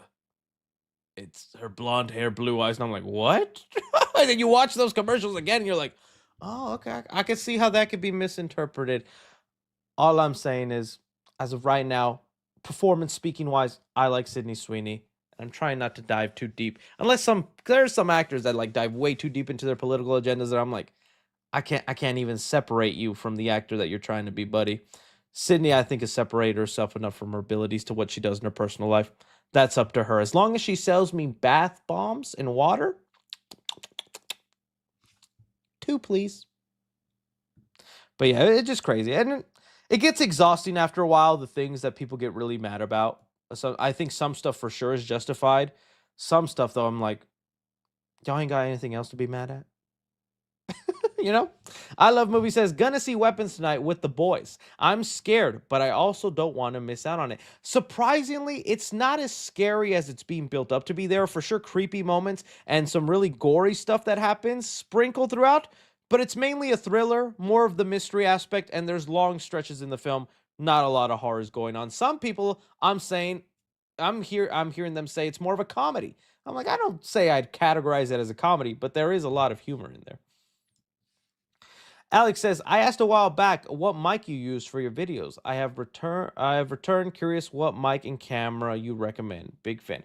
Well, if you're doing YouTube or anything, I always recommend spend the money on the microphone, on the audio over the video. You eventually spend it on the video. Microphone quality is more important because no one wants to hear really awful audio. I use for these streams the Shure MV7V. It's just a simple USB mic. Literally just plug it in and there you go, buddy. That's what I got. Some people do the podcast version, but that's like $500 almost. This thing is like 150, 200. So this is what I use. As far as camera, I've had this camera since like the beginning of my YouTube. Sony A6400. I like it. It works for me. This is what I use. It's what you're seeing right now. I did get a wide angle lens though, just so that you can see more and my face looks less round. Tricks of the trade, buddy. There you go. Jumanji is a magic game, Chris. I know it's a magic game, but I mean, there's even some. What's it gonna turn into? A freaking Benihana or something? Is it gonna turn into a Cece's Pizza where the back of the place is all games? It's a magic board, Chris. It's possible. Oh, let me just step inside this Jumanji pizza shop. Why not, right? It's magic. That's the one part of that new Jumanji movie where I was like, oh, we could just go from a board. Why not keep it a board game? Doesn't have to be a video game. Just keep it the board game. Also, can we go back to doing anthologies in the Jumanji world? Zathura was cool. Can we do a Jumanji but horror? That would be awesome. Can we do a Jumanji but Zathura was sci-fi space. Let's do a Jumanji but I don't know. What's another thing? They've done sci-fi. They've done jungle. Let's do Jumanji Western. Sure. Let's do something like Jumanji Dinosaurs. You know? I don't know. Jamama. Junior says, any last Ronin updates? Love your channel, by the way. No, dude. I'm starting to get worried. I was like watching a YouTube video where they were saying even the Last Ronin video game has hit some delays, and like the video game company that's making Last Ronin has like fired a bunch of people, and I'm like, but I want a video game. I want a Last Ronin video game. So that makes me a little scared, but we'll see. But yeah, no Last Ronin updates, man. Bedrian says, love your videos and streams. Greetings from Germany. Well, thank you. I almost had the chance to go to Germany for a sponsorship thing, but unfortunately could not swing it. I could not swing it. They wanted me to go to Germany because they had like a video game convention there. And I was going to test out the Deadpool VR game, which would have been cool. Would have been nice. I would have gotten a free MetaQuest for it. And a trip to Germany, which is awesome. But it conflicted with some personal dates I had. So I was like, I can't. I'm sorry, Germany. Freddie says, Poppy Chris, I had my son last week and I named 3C Cooner Parker. Jokes aside, I did have my son and we have been watching your stream and together. Hey, congrats, man. That must be awesome. I hope you're creating a future 3C fan. Starting them young, that's the way you gotta do them. Enjoy the time with the child. enjoy it while it lasts, because soon they'll leave and they'll never want to see you again. I'm just kidding. That won't happen to you, buddy. Junior says, what's your ranking for the Monsterverse as of now? I'm telling you right now, Kong movie's on top. Skull Island number 1. Probably then I'll do the 20. Well, no, I won't. Skull Island number 1, Godzilla and Kong 1, then Godzilla and Kong New Empire, then Godzilla War of the Worlds. Or what was it called? Something like that. I don't even know if that's a definitive list. That's just off the top of my head. Michael Thompson says, Final Destination accident at an insane asylum. Again, not a bad idea. I would like Final Destination in a prison. And we follow, if you're gonna have us follow people that are all going to die at the end of the movie, at least make me root for their deaths, right? So how about a Final Destination movie in a prison? Some people will go to a prison, or some people are familiar with prisons. I feel like that's enough of a commonality out there.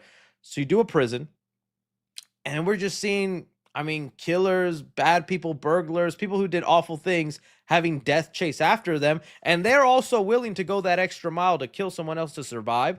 So we got that factor thrown in there. It could be the Final Destination movie where we're actually rooting for death the same way we were kind of rooting for John Kramer in Saw X.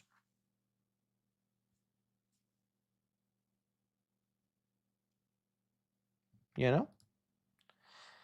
The King Ellie says, hey, 3C, can we see 3C food review, a.k.a. Chris Platter? Tell him the food reviews, especially the Batman pizza.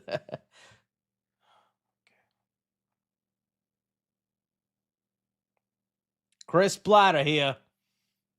Welcome to 3C Food Review. Take a chair, sprinkle some Parmesan, and smack your mama. Because we eating the Batman pizza. Sometimes 3C Food Review just possesses me. Devog62 says, conflicting premonitions from 2 people. So you have 2 people. That would be an interesting idea for Final Destination. I'd like that. 2 different premonitions. Maybe the devil sending signals to one of them, then angel sending it to the other. And we're like, who the right one, who the wrong one? Mario says, I love the vibes Spider-Man Brand New Day is giving. Agreed. It's giving off really cool vibes. Louis Corey says, besides decorating your studio, any idea videos for Spook Your Mama season? I love you, 3C.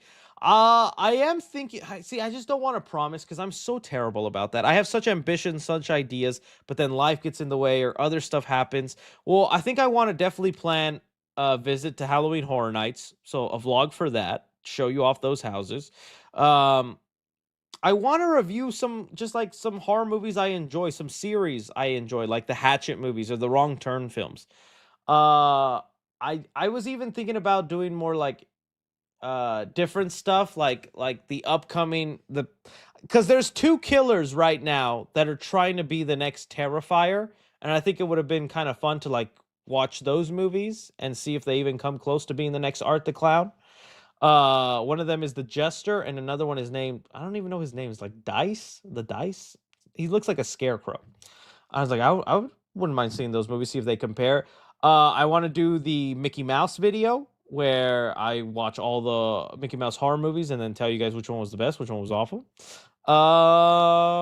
Obviously the Spook Your Mama vlog. That'll be like the first thing. That's always our introduction into the month.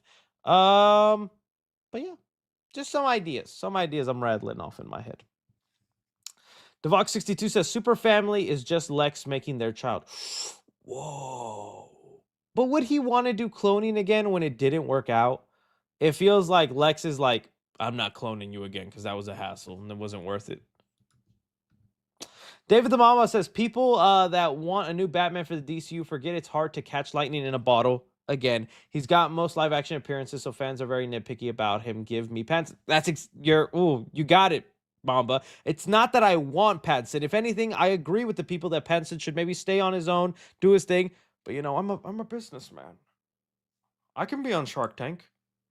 I'll give you Robert Pattinson Batman for half the DCU. For that reason, I'm out. You know, I think you're on the money. It's hard to catch lightning in a bottle. They basically did it with Robert Pattinson's Batman. Do you really think you can do it again and compete with Matt Reeves' Batman? I'd like to see you try. Nate Newman says, would you like a Puppet Master reboot? Oh, heck yes, I'd love a Puppet Master reboot. I don't know why Blumhouse isn't on the phone with Full Moon Pictures and be like, let's work something out, man. Puppet Master needs a comeback. The things you could do with practical effects and the puppets, same what they've done with like the Jim Henson Corporation working on FNAF, a simple story. I think there's so much fun you could do with Puppet Master. Let's back away a little bit from the Nazi stuff. There's a little, like you could just tease that. Let's change up the lore a little bit for the reboot. Some of the demonic stuff too. Like just simplify it. But I think there's some fun you could do there. Bigger budget would be awesome. Ethan Bell says, will you review War of the Worlds? Yes, I will, Ethan. Reed is actually currently working on that review right now as we speak. He has all the footage and all that, so possibly could be on the channel tomorrow, if not by Sunday. The Oakwood says Tom Holland should play Robin, Cyborg, and Batgirl. The man does have the range. The man does have the range.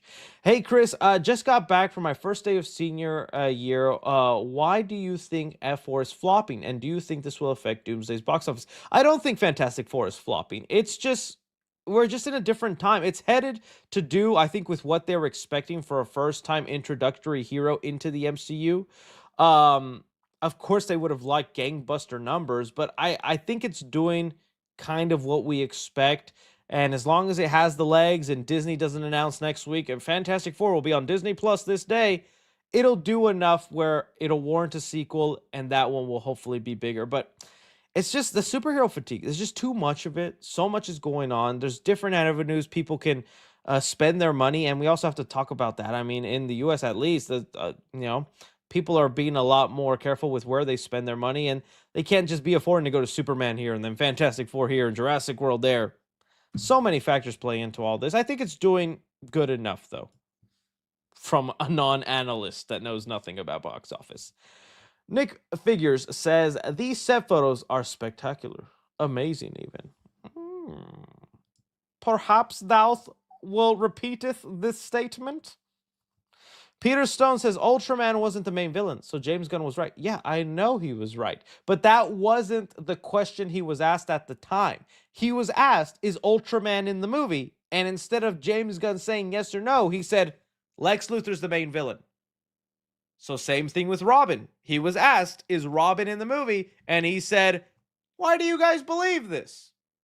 So not a yes or a no. That's what I'm saying. It's like, yes, that's why I read James Gunnanese. I know when he's dancing around, avoiding saying yes or no, because if he'll say yes or no, he'll do it. For months, we've been seeing, no, Batman isn't canceled. Yes, this is happening. No, that is wrong. Yes, this is real. When a report comes out, is Robin in the Batman Part 2? Guys, only 6 people have read the script. Nobody knows what's going on. It's not a yes, not a no. Interesting. That's what I'm saying. Let's see here. Lens Palmero says, how do you think the internet will react when Jeremy Jahns posts his review for Shelby Oaks? I will be curious how it goes. I mean, the internet, who cares about me? I guess it doesn't matter, right? Because I have no long history, and Jeremy and Chris have been on this platform for so long. I think Jeremy's going to be as fair. I think Jeremy and Chris aren't like super close friends. I think they're acquaintances at best. So Jeremy has no reason to pander to Chris, but he, at the same time, I don't think he is gonna be as harsh if he hates the movie. He's gonna let Chris down nicely, but we'll see how that review goes. I mean, Jeremy. I still watch Jeremy reviews every now and then. Sometimes don't be agreeing with him, and I feel like he actually is a lot harsher on Disney nowadays. I'm gonna say it. I feel like Jeremy secretly watches the woke videos, guys. I'm watching his reviews sometimes, and he lets little things slip that I'm like, his search history is definitely blank went woke. Woke trash. Go woke, go broke. I could kind of, I speak Jeremy Johnese sometimes. Y'all think I'm lying? There are sometimes where he'll let out like a little phrase, and I'm like, Like even his most recent weapons review, bro was mad Pedro Pascal was almost in that movie. And I'm like, oh, Jeremy, not you too. Don't tell me you're just hating on Pedro for getting gigs because he's a good actor. I'm like, okay. I don't know. I'm just saying. I see it sometimes. I see it sometimes. But like I said, I still watch because he's a big voice, and I think a lot of opinions matter. I think my go-to in terms of people I watch are people like Dan Merle. I think it just gives a very adequate, well put together thoughts that I get so envious with Dan Merle reviews where I'm like, it's exactly, yes, Dan, that's exactly what I think. I just wish I could word it as smart as you do, Dan. But so many people. It's still Jeremy, Chris when he will put out a review. But I can feel Chris is so broad now. I totally respect why he does what he does, where he doesn't review bad movies. But it has hurt his opinions on films. Now I don't think he's a sellout or anything, but I feel like he doesn't actually get as into the like even a movie he'll love. Back in the day, Chris would still give you a list of things he didn't like about the movie, and I always found that very refreshing. It's like you can love a movie while still mentioning things that you thought didn't work. Um and now Chris doesn't do that as much. It's like I kind of miss hearing his opinions on that stuff. But that's just some nice some I does all that. So yeah. Just some thoughts right there. Mario says, do you like the theory of what if Banner doesn't go Savage Hulk, but instead into Joe Fixit Gray Hulk? I'm curious how that would work or what they plan to do with that, because that isn't that isn't just him turning gray. That's almost a whole different personality. He turns into like a soprano character. He puts on a whole suit, becomes like a bouncer in front of a club. Like, hey, yo, what's your going on? So it almost be like Banner has split personality, and it's not just Banner and the other guy. It's Banner, the other guy, and guy who watched 10 seasons of Sopranos. I don't know. I don't feel like there is a way to make Joe Fixit work, but if they want to give it a shot, sure. I feel like now if it ends up becoming true that Rhino is actually in the movie, well, that's a cool fight. Rhino versus the Hulk. Who wouldn't want to see those two Muslim boys rampage? The King Ellie says, which country has the better actor, America or UK? Uh, I hate to say it, I feel like the UK, they be popping out them boys because they have Juilliard, right? Or what's the school in the UK? They have really good actors sometimes, and they still do old practices. They still take it very seriously. I think whenever there is a UK actor that pops up, some really good stuff that happens. Maybe it's the accent, maybe, but not to say Americans don't either. They have a lot of good American actors. But I think the UK, they breed them good. I just got cast in the Sydney Sweeney American Eagle ad. DG Seg says 18 says currently watching the Wu-Tang Clan show on Hulu, and Shamik Moore is wrong note. And all I can think right now is you saying Shamik. It still haunts me to this day. Still haunts me to this day. Maybe I'll get to redeem myself. Mario says, need Spider-Man Brand New Day to start with a compilation of Peter being Spidey 24/7 for the past. I would love that. Maybe that's honestly how it happens. Maybe all these villains are part of a larger montage, and we're actually just seeing Spider-Man kind of go through the groove in himself. I would love that. I'd love a montage of him just stopping a bunch of villains and doing crime. A longer version of like the Fantastic Four opening scene was like, hey, the Fantastic Four have been saving us the past 4 years. Take a look at Invisible Woman. Man, she sure is invisible. So something like that with Peter Parker would be cool. Maybe actually it could be J. Jonah Jameson narrating what Spider-Man has been doing, but everything he says is obviously the opposite. Spider-Man clearly caused a traffic jam in the intersection where a bus of children almost blew up. But we're seeing Spider-Man literally saving these kids, but Jameson is twisting that perspective. I don't know, something like that.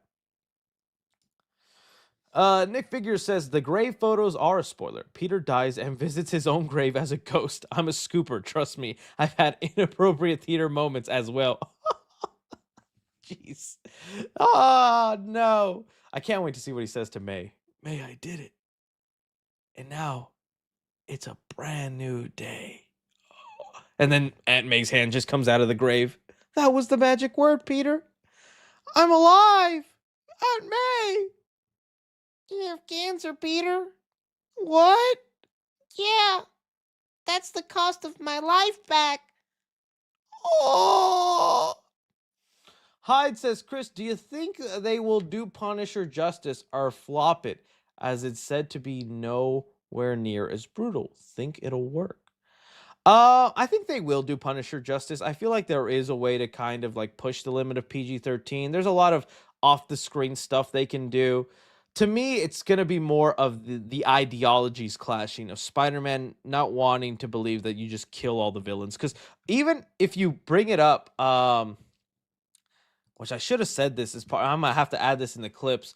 If you look it up on what May's grave says, I feel like it's part of what makes Spider-Man tick nowadays. Let me see. Oh my, what am I? Jesus, guys. Let me see if I can find it. The photos.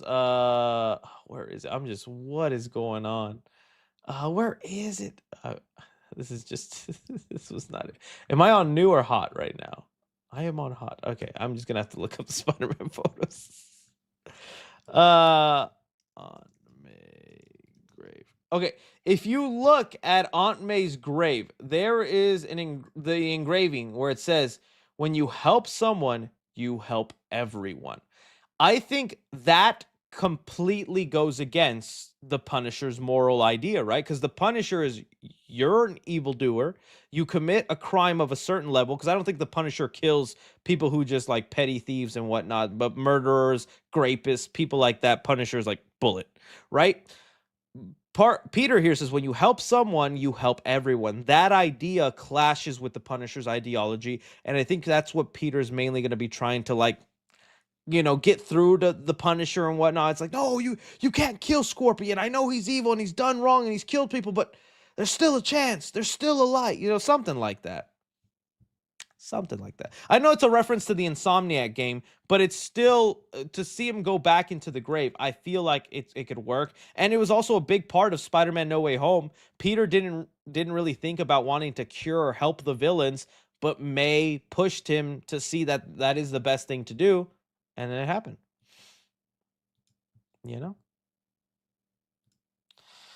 Do you think Doom will foot dive in Doomsday? I'd like to see it happen. A foot dive would be crazy. I'd like to know his power strength and how strong he's going to be for sure. Lives Beneath the Bay Productions says, will the X-Men casting eventually be picked out of America's Got Talent contest? I think it'll be the latest like Netflix show. Like I bet you right now the people who are on like The Summer I Turned Pretty, there's your Scott Summers. There's your Jean Grey. It's going to be like the up-and-coming people that you see on some random Netflix or TV show. That's where they're going to pick from. Snap Twitch says, Fantastic Four box office performance. Also, IDK if you remember me, but I usually miss the live, but you're the GOAT. Just wish you would dance more.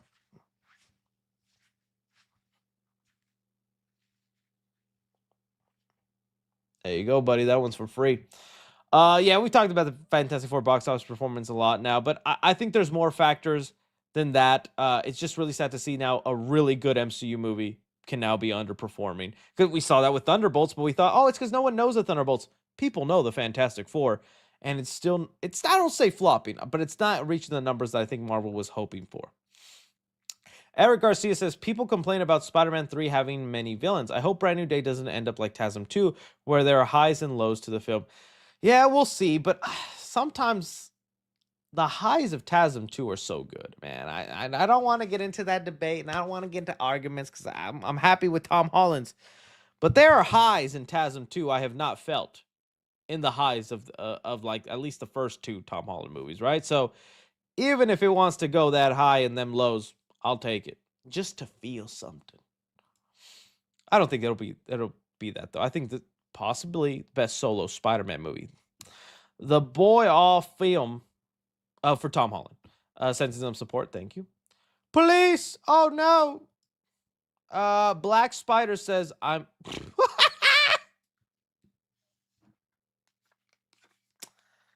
all right. Put that down, sir. Turn it off. Hand it to me. Oh, it's sticky. This belongs to me now. The Gooner has been stopped. Sly says, "Do you think Andrew Toby will be in Secret Wars?" I for sure gotta believe so. I gotta think. Why wouldn't they be, man? I want to see Toby and Andrew interact with Hugh Jackman, Deadpool, all these other members of the MCU. It'd be so cool if they get in there. I hope so, but dude, that movie already seems so large. I don't know how they could fit all of it in. Willie Todd says, question about your career. Before you started blowing up, how did you stay motivated to create? I've been doing it for 12 years, starting to lose it. It was hard, dude. There were times I almost gave up. Uh, Willie, let me see. What are you doing, Willie? Let's figure it out, Willie. Let's Willie Todd. You do movie reviews, Willie? What do you do, Willie? Don't tell me you just show your Willie. Willie Todd. Oh, Wiley. Yeah, to stay motivated, it's hard because it was like a gambling thing with me because where it was like a slot machine. It was like posting a video was like cranking the slot. And it was like, okay, what's it gonna be? What's it gonna be? And then it's like, oh, 100 views, oh, 200 views, oh, 50 views, I got 300 views. And that's honestly what kept me going is the tiny victories, is the little victories of like, whoa, this one actually got 400 views and things like that. And that's what kept me going. But you have to learn from that pattern. You have to learn, okay, why did this video get the 500 views, but this one only got 50? What's the difference in there? Is that a better topic? Is this a better way to go? And I think nowadays with short form content, again, that's the easiest way to build your audience. Getting on TikTok, getting on YouTube Shorts, and posting. If you're quick, straight to the point, and not meandering, I don't see a reason why you wouldn't be able to build an audience. There's a lot of people now that I'm like, dude, you got the amount of subscribers you got in a month. It took me 5 years to get those subscribers, and YouTube Shorts was able to do that for people. So I don't know. It's stuff like that. Hey Chris, Bane one says, hey Chris, love from Atlanta. Have you heard about a possible new Smokey and the Bandit movie in 2026? Vin Diesel, Elizabeth Olsen, Will Smith. That would be an insane cast for that. I have not heard of that. I'd be curious how that would do. I'm not sure how many Smokey and the Bandits are left, man. They needs to hurry. But if that happens, dude, I'd love to see a cast with Vin Diesel, Elizabeth Olsen, and Will Smith. That'd be pretty cool. Michael Thompson says, any recent physical media pickups? You just pissed me off, Michael. You just reminded me of something I was not able to snatch up. The thing I'm trying desperately to get at without having to spend millions of dollars, which I'm exaggerating, of course, is the Nightmare on Elm Street Steelbook covers right now. If you guys don't know, they finally are releasing the Nightmare on Elm Street movies on 4K and Steelbook. Nightmare on Elm Street is my favorite horror franchise. I love Chucky. I love Scream, Halloween, Friday the 13th. No, Nightmare on Elm Street is my top dog favorite. Always has been since I was a kid. Yes, since I was a kid. That I watched the first Nightmare on Elm Street when I was like 7. Maybe even younger. But I desperately wanted this Steelbook set and all that. And then when it got announced and everything, and I went to pre-order, sold out. Everything gone. Apparently, they only made like 800 of these. And I'm like, you're supposed to make thousands of these. You know how many Freddy Krueger fans there are? So this is kind of what I'm trying to get. And I'm trying to figure out how to grab them. Because it's also the movies in 4K now. They've only ever been in, I think, Blu-ray form. So in 4K scan and whatnot. Oh, I want them so badly. I want them so badly. Please, Mr. Freddy, please. I'll do anything, Mr. Freddy. You're gonna come into my doing, Mr. Freddy? Okay. I want it, though. I want it. Leffa says, what is your ranking of the Chucky franchise, counting the TV show as a whole? My favorite one is Child's Play 2. That's still my definitive best Child's Play movie. And then just to go with the top 3, because it'd be so much to go into each one, would then be the first movie. And then, I've grown over the years to really appreciate Bride of Chucky. Bride of Chucky used to be a movie I was kind of like, this is the transition period where we went from scary, cool Chucky to the funny comedian Chucky. But now I appreciate Bride of Chucky so much for its style and its atmosphere. And I feel like that's what's really missing in a lot of the Chucky content we get today. No offense to Don Mancini and whatnot, but need a visionary director. We need a director that'll shoot Chucky the way he was shot in Bride of Chucky. There's some awesome scenes in there, like the scene where Chucky turns Tiffany into Tiffany with like the bride and all that. That scene is so beautifully shot with like just Chucky walking, hitting like the see-through the curtain and what. I just like it's like yes, there's some style there, and I miss that. So I'll just say those three for right now. Saul Goodman says, when are you going to cosplay as a swimsuit Luna Snow? I have no idea what those are, Mr. Goodman, but I'm excited for Nobody too. JT says, hey, Chris, my GF Demonkey, and I enjoy watching your videos, TikToks. She told me to tell you, gives the Denussi a rest. The Denussi and I go way back. Denussi will never rest. If the Denussi rested, is because I am dead. Tara on Elm Street says, should be a book written by Bloodsworth for more lore. Oh, that'd be interesting. I wouldn't mind. Especially, he's got to have encountered other people in his lifetime, so not just the people that we saw in the movies, yeah. Matthew Milken says, I was about to call you Matthew Milkman. When do you think Peter will get the symbiote suit? I want to see them recreate Peter coming out of the grave with the suit on. I've seen some people theorize that might happen at the end of this movie. That would be crazy and would explain him getting beat up like crazy. Yeah, I think by the end of this movie, he'll probably have it, or he'll be teased to get it.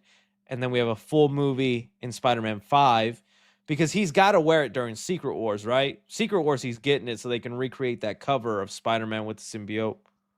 But we'll see. Tara on Elm Street says, a Final Destination accident at a concert where it's a band members that are the ones meant to die. Oh, instead of the audience. I like that. Not bad, not bad.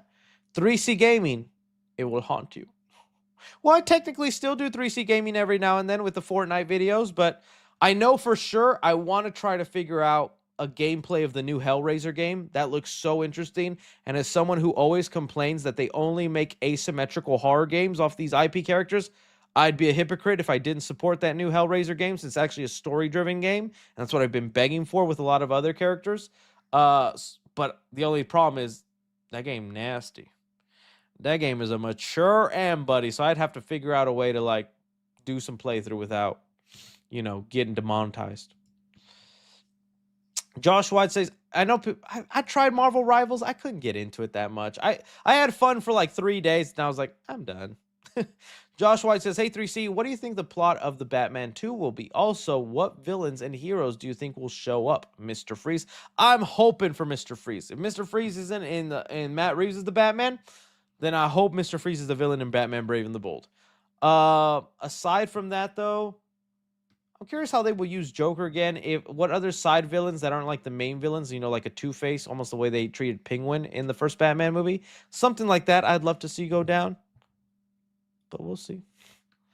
Yanni Ron says, Sadie Sink reportedly playing Gwen Stacy. Screaming, yeah, the source is Christian Harloff. I like Christian. I enjoy stuff. I'll even watch some of his reviews sometimes. Out of theater reactions, it does good. I just don't know if I believe him on this Gwen Stacy one. I don't know if they do Gwen, but maybe they might. Emilio Cantu says, will the same Fan 4 return for the... Oh, yeah.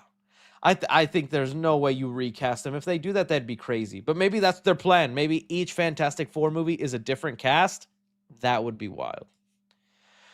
Evan Levio says, hey, Chris, off topic, but do you like the Dallas Stars? I'm not much of a hockey guy. Sorry. I'm not even a sports guy. But if you like them, then I like them. Hyde says, B, Chris, opinions of Punisher in Spider-Man since it's not rated R. Also, would you ever like to see a film or another season of a show? I mean, like I said, I still love the idea of Punisher being in there. I mean, he's crossed into different comics and collabs where he's not as completely violent and bloody as he used to. I feel they can make it work, and I'm down even just for more people to know the Punisher. So I'm okay with it. He doesn't need to be extremely hard R. I think he's still going to be violent and brutal. And I'm just happy to see John Bernthal in that role. As far as like to see another film or season of a show, I would have loved another Chronicle, because I really liked that first one. Would have loved if we got a Chronicle, a continuation, like a trilogy, because I thought they were really cooking something there. As far as another season of a show, How I Met Your Mother to fix that awful ending. Because I loved How I Met Your Mother. Adventures with Parker and Dad. Any news on the Bendy movie? Phew, I wish, buddy. I would nothing as of yet. I think it's just gonna be silence while the movie's being made, and I'm probably around the Spooky Mama season. We'll probably get some news. Michael Tomsick says, any plans on attending Fantastic Fest? Honestly, I don't think so. I do like, just like with movie premieres, there are certain things I just want to check off my bucket list. And I mean, film festivals is one of them. I enjoy going to them, but I unfortunately am not able to get the content that you guys will click on out of it, which I know shouldn't be the case. But if I'm going to a festival with the credentials saying, hey, if you let me go, I'll post stuff on my channel. But then when I post that stuff, it doesn't do well. And you're like, well, Terrifier 3 did awesome. Yeah, because that's what's Terrifier 3, buddy. But there's a lot of stuff in there. If I posted and talked about it, I just wouldn't do as well. So I do like, and also the festival life is not for me as much as I thought.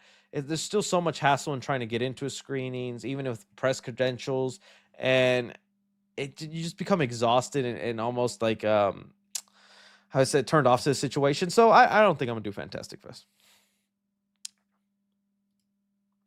Alexander R says, not many people notice the new suit, Brand New Day, is the exact sewing pattern of the TASM 2 suit. Also, the 9-second teaser has a different web pattern from the Tom.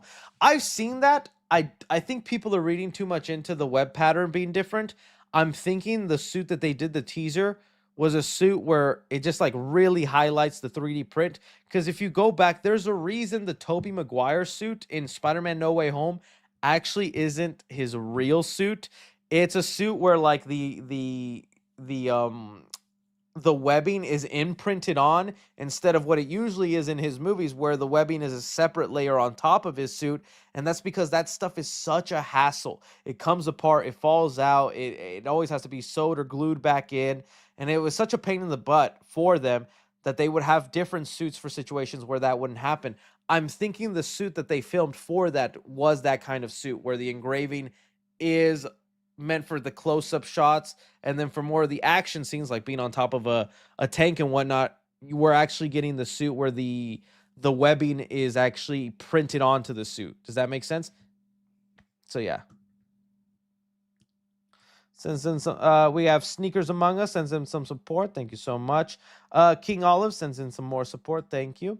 Sonic 3 Knuckles says Norman Reedus is Taskmaster in the MCU reboot. That reboot would give them a chance to do Taskmaster right. I wouldn't mind it. Although some people want him as Ghost Rider, but it's just because he rides a motorcycle in Walking Dead. Sneaker Among Us says, what if Moreland is the main villain, ties in with the multiverse and also with Blade? I don't think we're doing multiverse shenanigans anymore. I think we're doing that street level story. So I don't think Moreland. Tell the truth. So to follow up, what Peter Stone said, I googled it. Daniel RPK said Ultraman was the main villain, and that was a JB debunked. Okay, maybe that's the semantics of it, but the question he still asked him was, is Ultraman in the movie? And James Gunn danced around. And so that's what I mean. It's like James Gunn has done it before, where he dances around the questions, and other things he'll straight up say yes or no, and for certain things he'll be like, it's just one of that. So that's what it feels like. But I mean, come on. He was trying to debunk that Ultraman's involved in the movie, and Ultraman was in the movie, you know? Eric says, what look would you want for the symbiote suit? I like the whatchamacallit, the concept art they had. If they could just tweak it up a bit. Spider-Man black suit. Where is it? Oh, dude, honestly, I would not mind something like this either. I thought that looked kind of cool. I would for sure also like the blue highlight. Like this, I think there wasn't. Yes, dude, if they could do something like this where it gives a shine of blue and red, almost like the 90s suit, that'd be awesome. But I don't think I want to do the Tobey Maguire thing where it's like the exact suit imprinted but with black on it. I'd actually like them to go with the Tom Holland. Let me see if I can pull it up. Where he this was the concept art at one point for what the suit could have looked like. A little less veiny, and more clean cut. But yeah, I wouldn't mind that. Instead of the light making it whatever's reflecting, I'd like the light to be more blue, you know? Any live action My Hero Academia movie updates? I want to be, dude. Supposedly Netflix like casted it, was filming it, but then there was reports that they didn't want to make it a movie anymore. Instead, they wanted to make it a show so that they can, stretch it out like a One Piece. So no updates on that, man. I wish we would, because I want that My Hero Academia movie. Transformer news. Any OG6 fan cast for post Secret Wars? So I saw that they are basically confirming that, or that they're saying that Michael Bay is in talks for Transformers. I didn't put in the agenda because there's not nothing more to talk about than what we had already heard. But yeah, cool. Michael Bay's returning. It feels like it's what Transformers needs, because fans miss the Michael Bayisms. As far as OG fan cast post Secret Wars, oh, honestly, buddy, I feel like it's going to be so long after Secret Wars when they recast Iron Man. It's not going to be immediately. So the person who is going to be Iron Man might not even be an actor we know of right now. I'm telling you, they're going to cast Iron Man again in like five to 10 years after Secret Wars, because they're mainly going to be focusing on X-Men, Fantastic Four, Spider-Man. By the time they want to reboot and get to more Captain America and Iron Man, it'll be so much time past. So I wouldn't even know who to fan cast right now. Criello sends in some love. Thank you so much. Caleb Hepner says, not going to lie, but 2027 looks like a jam pack of movies. I don't know which one I'm more excited for. Secret Wars, Sonic 4, Resurrection, TMNT 2, Batman 2. For me, it's definitely, I guess Secret Wars, Batman Part 2, Sonic 4. What is Resurrection? And TMNT 2. And then I'll put Resurrection because I'm not sure what Resurrection is. A lot of good stuff, though. Len509 says, Chris, Wednesday came out Wednesday. You watched it? Yeah. Are you planning to? I am 3 episodes deep. I do like it. I'm enjoying it. I mean, Tim Burton, for one, visually, I love the world Tim Burton has crafted with Wednesday. I like that the family is more involved this season. The mystery going on right now is whatever. I'm more just enjoying like the vibe of the show. It's getting me into like the Halloween season. I still like Jenna Ortega in the role. There's obviously some teenage angst stuff that me as an old unk man, I'm just kind of like little love triangle things, or people trying to get in relationships. So I'm like, okay. But I'm liking it. I'm enjoying it. Yeah, it's fine. It's good. Will there be a Twisted Metal Season 2 review? When it's all wrapped up, yes, sir. When it's all wrapped up, yes, sir. Michael Thompson says, Cody has 2 Freddy Krueger pre-orders. Get one from him. Oh, I don't want to steal Cody's. I did see that, and I was like, Cody, why couldn't you warn me, man? How did you know they were coming? Yeah, he's got the UK and the US version. I saw him tweet that. Cody was on top of it, man. Cody was on top of it. But no, I don't want to steal his books. He worked hard for those. I'm just going to have to go in his dreams and take him. Two Dude says, who do you want to be casted as Batman and Wonder Woman in DCU? I've said it, and y'all hate it, but it's peak Jake Gyllenhaal as Batman. We're doing it. Wonder Woman, I'm fine with whoever they choose. I do like the girl who was in Moon Knight. She could work. I also like the Melissa Barrera fan casting, but I don't think that'll end up happening. I'm fine to see who they choose. Ryan Gusine says, sending support from Kentucky. Which actor would you like to see in the MCU? Well, dude, they got everybody. Everybody's already been locked in. I just put Timmy Chalamet in there, dude. Make him Harry Osborn. Harold Goblin. Have him be Harold Goblin. I'm trying to think of there's really any actor out there. Just Jim Carrey. Just have him be Mephisto, even though there's already a Mephisto.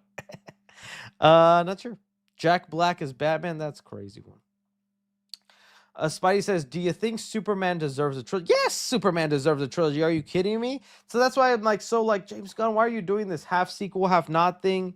I feel like it's going to delay us ever getting a proper Superman sequel. I'm just so curious how that even fits into his plans or where you place that movie. But I mean, with Clayface on the horizon, things like that, I guess there is no actual plan. It's just kind of story, big event, story, big event, Saul Goodman says, what if Sadie Sink is Norman Osborn? Oh, that would blow my mind. I hope she gets the dreads or the waves. Jaron OP says, my client works for Disney in the financial department. She told me today the last quarter they made billions. Can't imagine the yearly gross. Yeah, well, with Moana 2, Lilo and Stitch, Brave New World even did okay with them. And now with Fantastic Four, they are pretty happy campers right now. Neon Shark 32 says, your opinion on current Hollywood, not just superhero films or IP movies or streaming, but in general. What would you do better? Your take. I mean, I'm not the guy to try and make it better. The problem is there's too much going on, too many things, and there isn't a clear separation in like a theatrical movie and a streaming movie. A streaming movie can be the most expensive $300 million thing, as Netflix loves to do with their movies. Um, as far as I honestly think the Blumhouse model is the way to go with a lot of things. Low budget, high concept, good marketing, put it out there. That's where I think I am most respecting of Blumhouse, is the way they will make an idea that's interesting. They'll market it good. They always make their money back, even if the movie's awful. Go back and look at the box office for Night Swim, Imaginary, all these movies. Although they are not the best films, they are making their money back because they are being smart with the way they market and release these. So I would go with more higher concepts, just more mid-budget movies, more 40 million, $50 million movies. There's like no in between. You either make $100-200 million movie, or you make a $10 million movie. It's like, what? Why can't we have an in-between film? It's like a 50 million, a 60 million, things like that. Also, I'd rely more on the premise over the actors, because it feels nowadays people hate actors. You saw Pedro Pascal. It's something every actor dreams of. He was someone that's been working all the way back since Buffy the Vampire Slayer, busting his butt, TV show appearance, small movie appearance, here, or there. He's finally gotten to A-list celebrity status where he's a superhero, this movie, that movie, and everybody, boo, I hate seeing his face. Why is he everywhere? Same with Tom Holland. Aquafina, when she voices an animated character. People don't like it when actors are constantly succeeding. So in that phase, you have to rely on the high concept, on the idea being the celebrity, right? I think that's the thing. Weapons, perfect example. It's about to make a ton of money because the idea of little kids running off into the night at 2:17 a.m. Well, that's a creepy premise. I want to see what happens. That's your A-list star now, you know? Let's see here. What else we got? Warren Kyle Keith says, do you think Peter would get the Venom suit in Doomsday with Fantastic Four in the comics? Also, would be cool if Deadpool arc makes it with Venom. Oh, that would be cool. Deadpool with the Venom in the Venom movie. Like Deadpool is the guest character in the movie Spider-Man Fights Venom. That would be pretty interesting. I don't know how that would work, but that'd be interesting. I think he'll get the Venom suit in Secret Wars. Maybe teased in Doomsday. But it could happen. I actually would hope Spider-Man interacts with the Fantastic Four, though. That's what I want to see. Spidey says, what's a villain you would love to see if we get a Superman 2? A Brainiac. It feels like that might be the villain, though, in the Superfamily. If not that, a Metallo would be kind of cool. Trying to think of someone more on the level. Bizarre. Well, if they've kind of already done Bizarre. They've done all these weird interpretations. Villains.